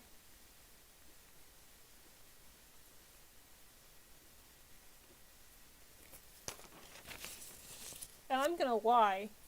I'm gonna lie and tell her I don't get lost easily, actually. I've never been lost in this town. I've got a great map and a great sense of direction, and I am okay and don't need a guide. One more thing. Laura was looking for you. She needs your help with something. Everyone does. I will go see her, but I said I'd visit her at noon, and it's still like morning sometimes, so it's okay. Anything else? Okay, she's not going to talk to me anymore. I'm still going to talk to Vlad, even though I don't think he's actually going to help me very much.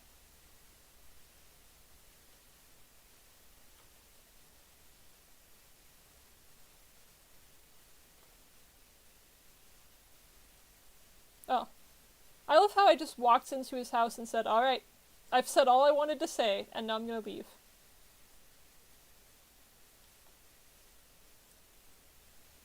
I should mark off that that didn't result in anything, actually, even though she told us to talk to him.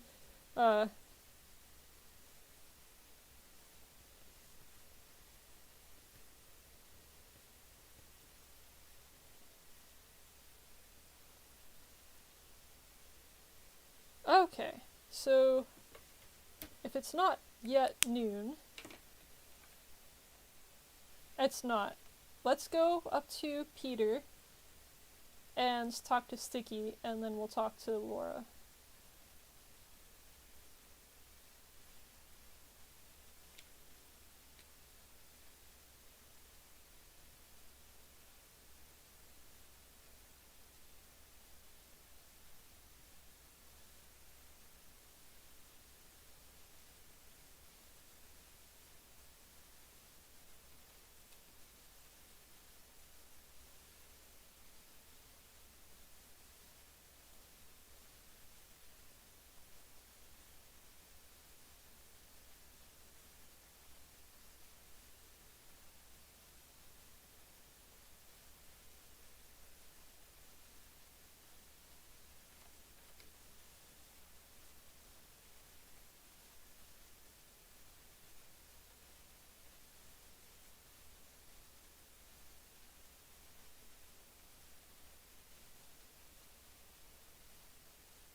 Maybe I should have been trading a lot more on day one. There's not a lot of people out here.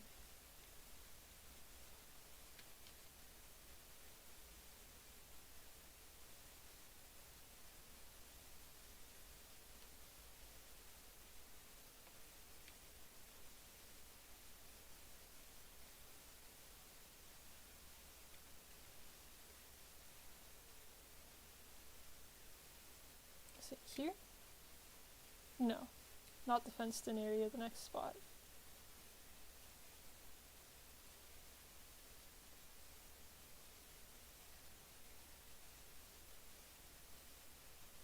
I want to climb up there so bad, but they've put the ladder just out of reach. Wait, is this it? Yes. Okay, I need to go in here.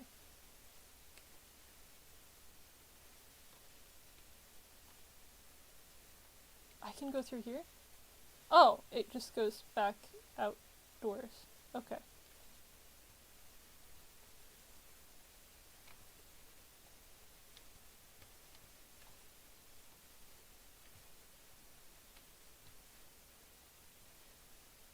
Ah! Okay.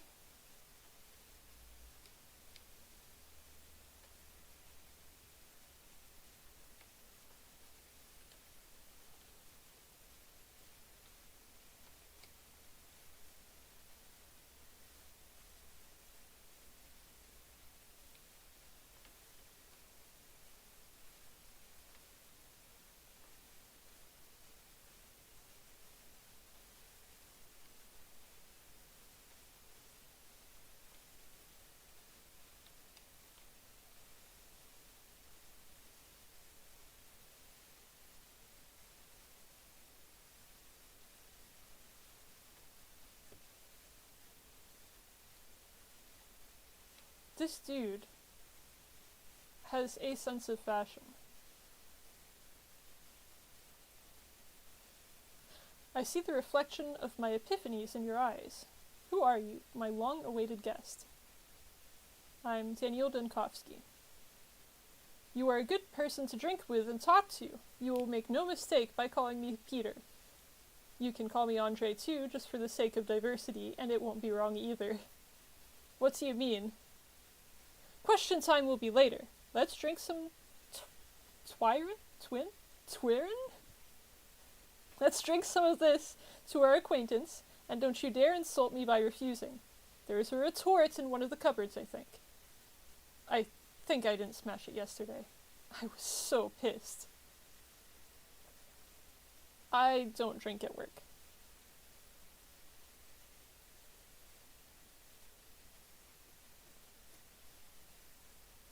I can't shrug away the feelings that someone's scratching at the windowsill.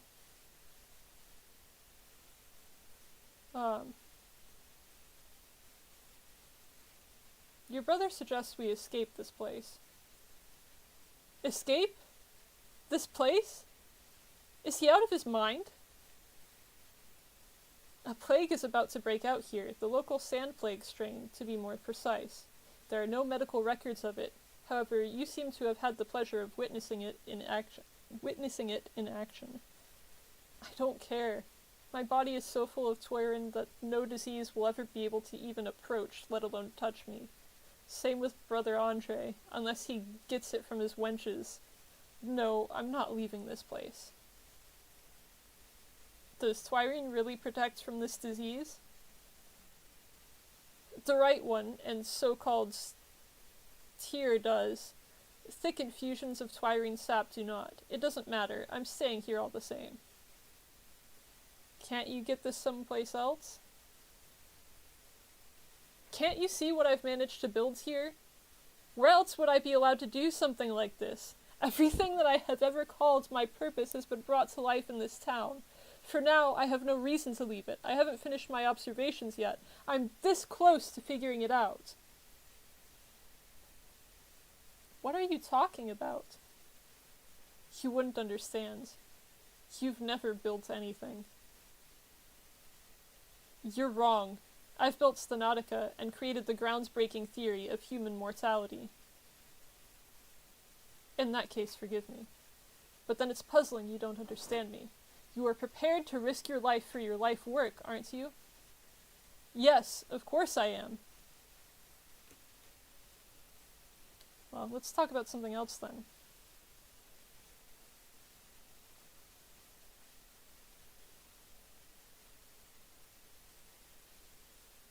Everyone is after a female figure. What is this? The vestiges of matriarchy? The snake mother? The abyss? Yada yada? Actually, an unusual girl's been walking around our town lately. Did you know? They say she can work miracles with her bare hands. If I happen to meet her, I'll test her miraculous capabilities. She can probably ease my headache, right? One more paranormalist. The concentration of anomalies on such a small piece of land is beyond my comprehension. She heals the sick and incapacitated. Perhaps she's a healer, perhaps a saint, and perhaps she's just a fraud. I like to believe she's a saint. The world around us is rather low on miracles. Things like this do happen, but science is unable to explain them.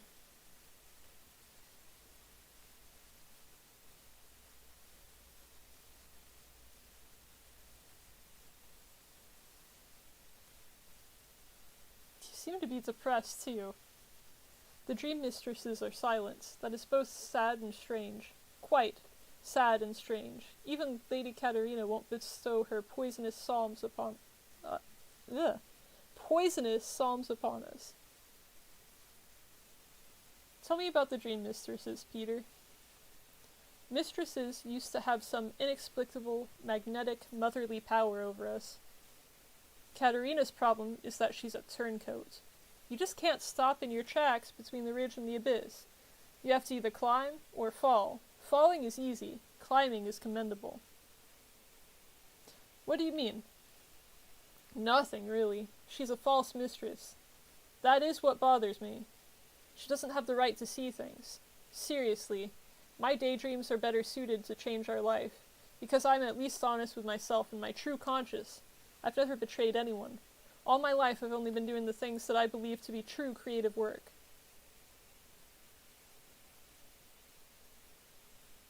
Change? I thought the clairvoyants see the inevitable. We don't have clairvoyance any longer. We are orphans. Blind puppies in the darkness. Yeah. You're better off without them. Jeez.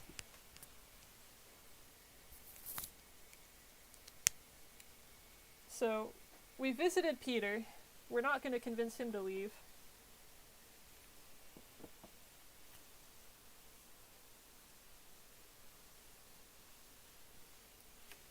I guess we'll stop at Laura, even though it's probably a bit early. Oh wait, we can still talk to Sticky.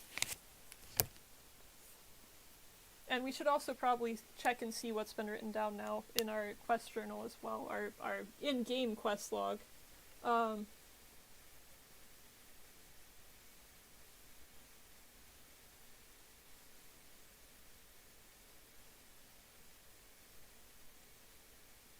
How can I come to terms with such an obstinate man? Yeah, I'm not sure about that one.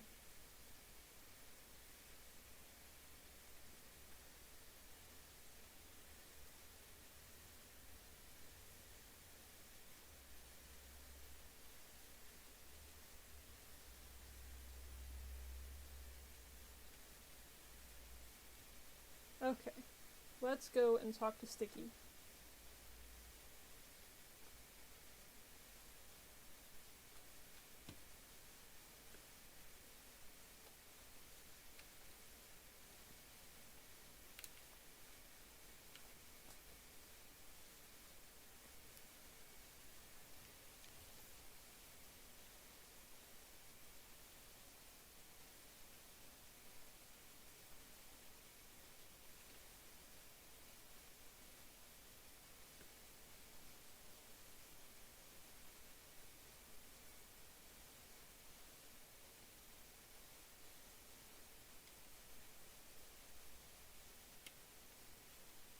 Everyone's smart to be staying indoors, but I really need more ammo. And I should have gotten at least a lockpick on day one, and I didn't really think about it at all.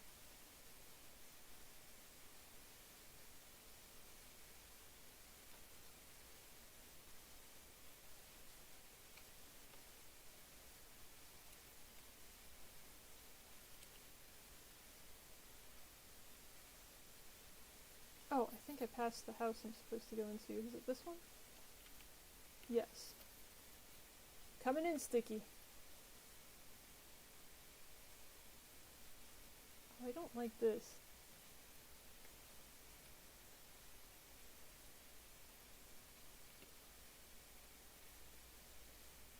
Where's the light switch in a place like this?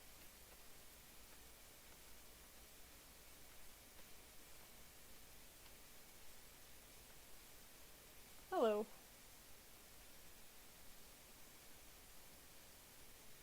Want to see something fun? Sure. Look around. Some houses are always open for you. Others open for everyone under special circumstances. If a person dies, or when there's a wedding or something. Others still are only open to those who can find a creep hole in. And? Well, I collect places like that. I made a map a year ago. Now there are so many marks on it that there's no room for houses. I hid in a house for about 2 hours once. The owners were there, but they didn't notice me. Interesting.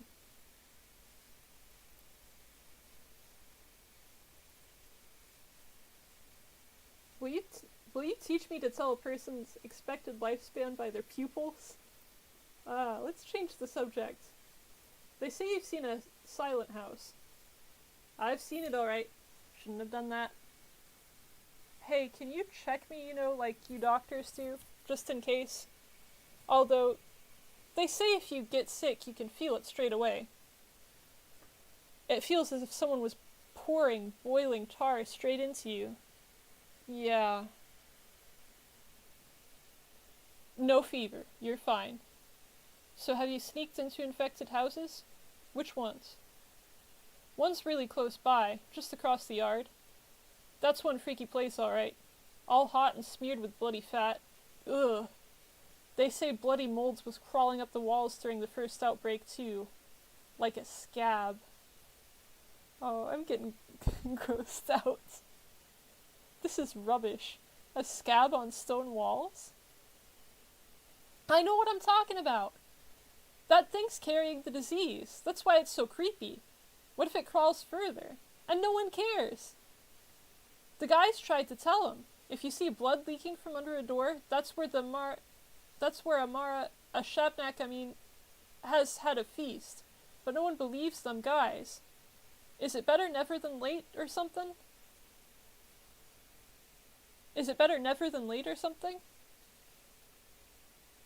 What makes you think houses like these are infected? Nothing. I'm not that sure, really. But you said yesterday that Simon died of a disease, so I put 2 and 2 together. I'm not a baby. I know how things work. And I don't really believe in all that step stuff, even though I live next to the kin.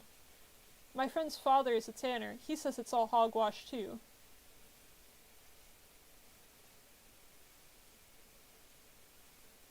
You live next to the kin? What do you mean? There's the termitary, you see? You should take a look at them beasts inside, all howling and whatnot. Well, everybody who lives there is a step person who sucks in that creepy stuff with their mother's milk. Do you know the tale of leather teeth? What about the one of putrid milk? Or Aga's quest for her granddaughter? No, I don't. Stay home and don't go anywhere. Come, I'll show you. No, I'll show you! You're not going anywhere! You're staying home and waiting for me to return. Okay, I think I should have asked him to show me the house, though.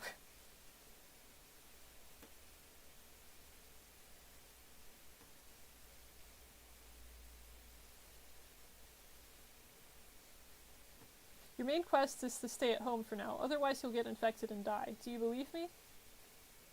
Anyone who doesn't believe there's an outbreak is a perfect fool. We need to block off everything. Delay is tantamount to death, right? Right, but how do you know all this? Look, when people thought a man-eater was in town, they locked their doors up. Only the brave ones didn't. And those who somehow knew that the rumors were all fibs. Got it?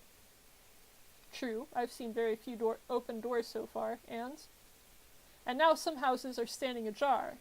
They say there's moaning coming from inside. All in all, no one in their right mind would invite the disease into their home. I'd say that kind of welcome is a bad sign. So you think I'm gonna walk around pushing every door until one of them opens? What for? That's stupid. Even I wouldn't do that. There are other clues that set a dangerous place apart. Ask some guys around here. As for the girls, you can ask Grace and Capella. Not Murky, though. Her imagination is getting the better of her. She makes up a lot of weird stuff that gives me chills.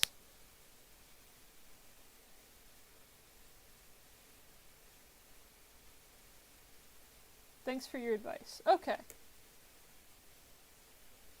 I might have screwed up that conversation, because I don't think he's going to show us anything. We'll ask if he's quenched his thirst for acts of valor. I think I know what we need to be looking for. I've heard all that stuff about a turnskin, a bloodsucker, a man-eater, about it being a man, about it being a woman. I've heard the tales of an invisible, many-headed beast that can go through walls. But that's all hogwash. What else is there to find? The killer is unusual, but it exists. We need to be looking for the carrier of the disease. Right, Master? Okay. Did you mean Mister? Now I hear a man talking. Who is it? A man-like creature, skin so pale that it seems to be gleaming. It comes from under the ground sometimes. Turns up somewhere around the rotten fields between the cemetery and the abattoir.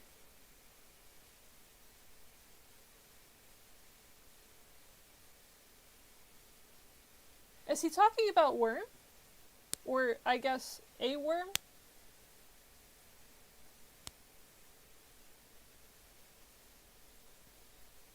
Have you seen it? Once. Not sure what was the thing, though. We tried to follow it a couple of times, but it always knows it's being followed. Anyway, it fits the description. A rather strange thingy. I can even imagine why folks say it has several heads. Why? Because it does. That's a stupid joke, kid. Okay. So, pale, man-like creature.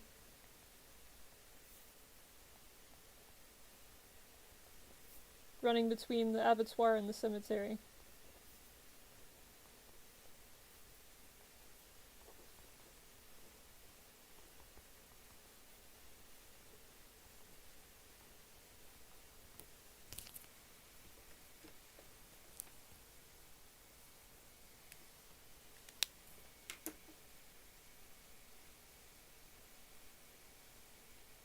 Oops, trying to open my map. There we go. So the creature's running between here and there. That's not far.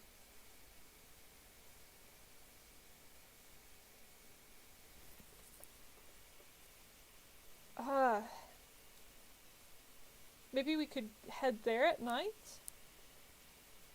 He did say it was at night, right? Or maybe not. I might have just filled that part in. That seems like something you'd only see at night. So we've talked to Sticky. Is it noon yet? Maybe we'll just head to Laura's anyway and see if she's ready to talk to us. Oh, and we should also look for houses that are gross, that have the mold on the outside.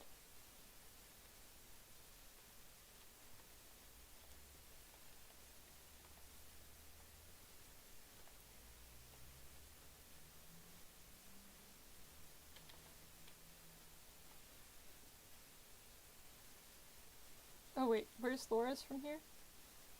Just gonna wander around trying all the houses. You were over here, we're going around this way.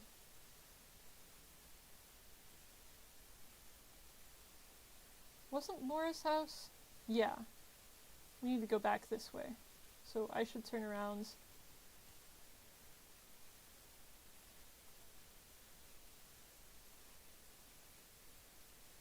And keep my eyes peeled for a bridge I can take across this river.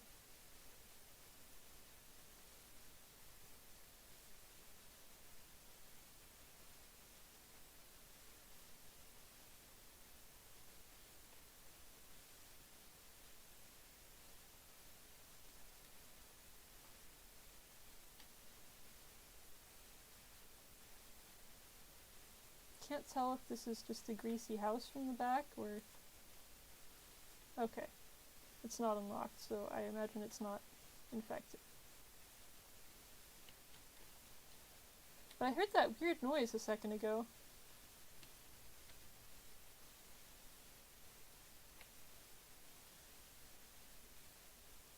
Oh, maybe not.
It's so empty.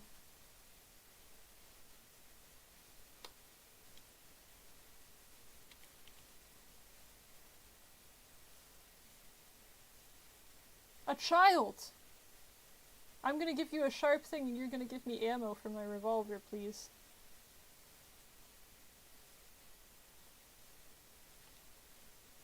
Let's trade. That's not revolver ammo. Get out of here. You don't even have anything. Why are you even outside of the house?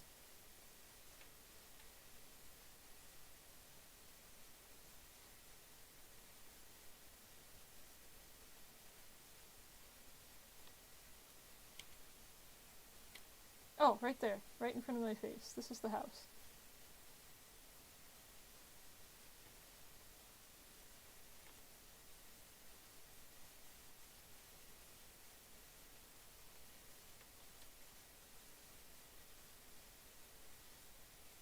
There's panic everywhere, right? The prices are rising by the hour, not to mention that we haven't received any provisions for several months. The shops are empty, the people are eager to buy anything at exorbitant prices. Everyone is trying to prepare themselves for the epidemic. I can't believe it. Someone has admitted that I'm right. We need to buy emergency rations. A lot of them. It will be a challenge even today, but I fear that tomorrow it will simply become unfeasible. How much do you need? We need a lot. I want at least 12 people to be able to survive for a month in the house that will become a shelter. With minimal expenses, of course. My friends and those who help me set the place up will be accepted in. What did you do to make that happen? I've collected all the money I could find. I've sent couriers on shopping missions, trying to find the best prices. Now I need to collect the most important donations from the Canes and the old... Excuse me. Sorry about that. Now I need to collect the most important donations from the Canes and the Olkimskis. Yulia agreed to make a donation too. I'm going to see them now, and then I'll join this crazy shop rush. You're not going anywhere. It's a general rule, Laura. Those who stay in, survive. Those who go around shopping, die. Get it? I do, but I'm used to doing everything myself, and I don't really have a choice right now. I will make the purchases. I have a lot of walking arounds to do today anyway. Tell me what you need. I need to collect Vlad the Younger's, Yulia's, and Maria Kana's donations. Tell them you are acting on my behalf. Then, you'll need to find the best prices and buy as much bread, smoked meat, and fish as possible. Only the products that don't go bad quickly. You'll need to take it all to the House of the Living. I'll show you where it is. Where can I find the best prices at the moment? I've heard some shops are planning to sell the stuff for bargain prices from time to time. Ask the townsfolk, they should know. Okay, let's write this down. We need to talk to Vlad, Little Vlad, Yulia, and Maria Kana.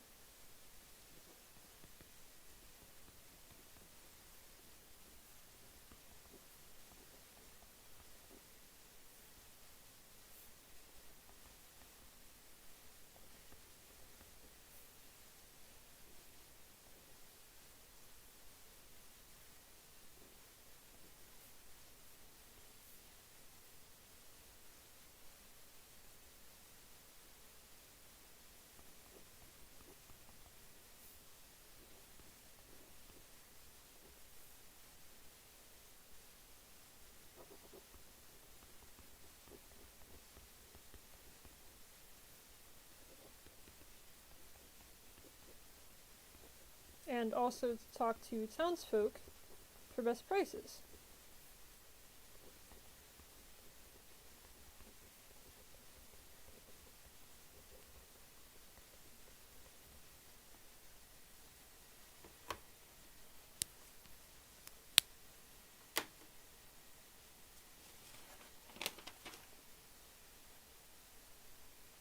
Okay. Thank you, and forgive me for burdening you with time-consuming and mundane errands.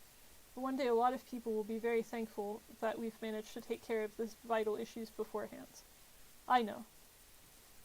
Alright, let's get out of here. I think we're nearest Yulia's place right now? Yeah. So we'll head up there first.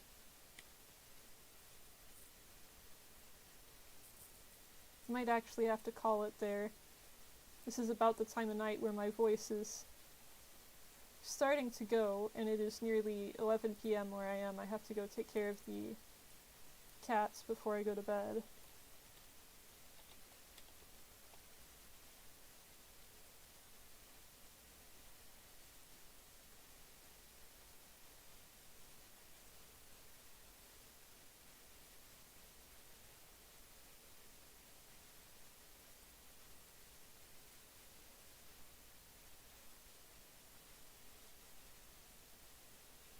Yulia likes to talk a lot and use big words, so this is absolutely going to destroy my voice, I think.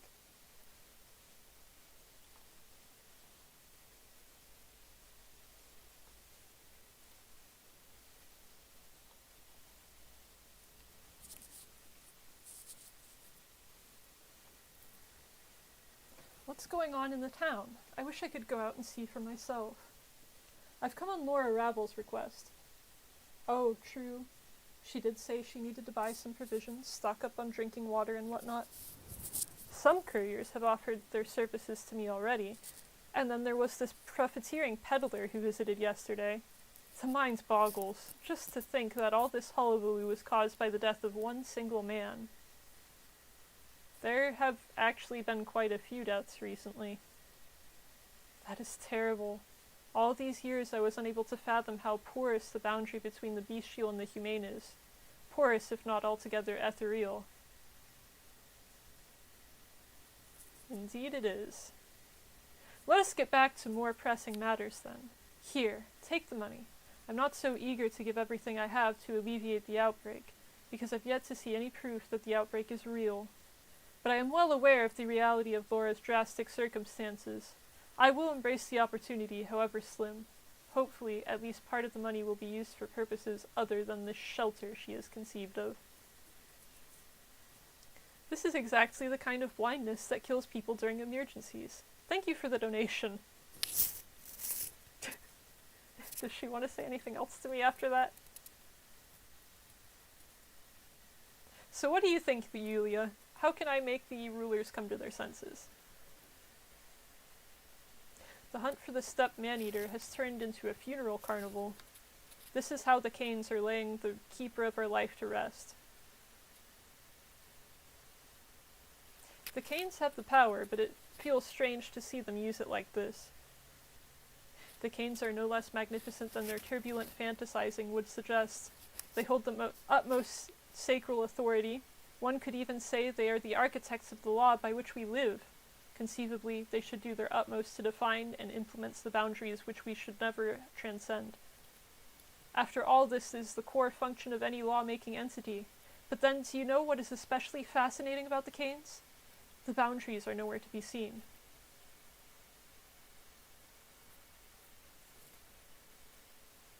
And that's what people like? Nina, may God have mercy on her soul, ruled over this place not quite unlike a vampire would govern her flock. Consequently, the people adore her even more now than when she was alive. Whatever power Nina had to dominate the souls of her subjects, she hardly ever resorted to it. Not that she needed to. She was worshipped all the same, and her most inhumane endeavors were eagerly forgiven. Just some food for thought, bachelor. Why would anyone love a person like that? They loved her for being a true queen. They love her for having died young. Is that enough? The reason would be, perhaps, that whatever Nina did, she did to appease the people. However cruel, her every undertaking would illuminate the town with festivity and high spirits. There is hardly a thing that people crave more than they crave spectacle. Ugh, I feel like I butchered that sentence, but it's kind of a weird sentence. There is hardly a thing that people crave more than they crave spectacle.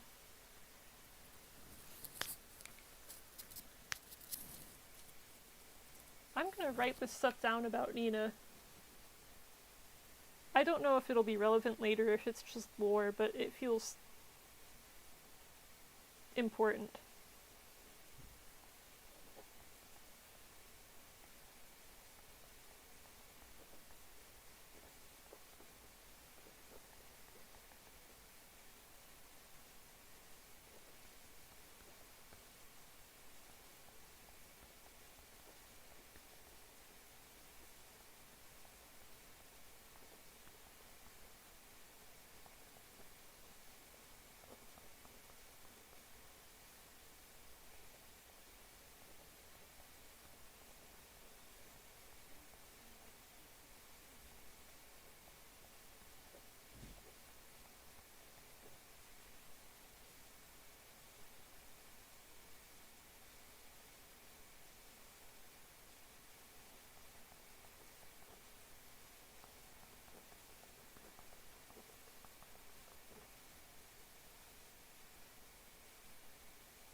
I see. Is that it? Okay. Let's call it here. I don't think I have any more letters to check before. Yeah, we already talked to Saburov, and there's nothing new. Let's call it here, and let me save before I quit, just so we don't, come back to a save from like an hour ago. I feel like I haven't been saving as frequently as I should. And so when we come back, I don't know if I'll have time to stream again this week. But whenever I have time to stream again, we will come back and talk to Maria and Little Vlad for the payment for Laura, and we'll track down the best place to shop. I think... Oh yeah, we should also find the infected houses also if we can. I don't know if it'll do any good to find them, like, I don't know what I'd do if I found an infected house. Like, knock knock, yes, these people are definitely sick, and there's bloody molds and ooze coming out from under the doorway, and they're making all sorts of weird noises, but like, okay. What do I do with that information? It's not like I can treat them. I have a single schmouder, and I don't even know how to use it. I can't even look at it under the microscope, so we'll see. Maybe I just go in with my scalpel and put everybody down so they don't leave and spread it. That'd be kind of sick. But next time we'll try to make it to day 3. Thank you for watching. And I think I will wrap it up here. My hotkey totally isn't working for ending the stream. Okay. Maybe I don't have it set in OBS yet. Anyway, thanks again for watching.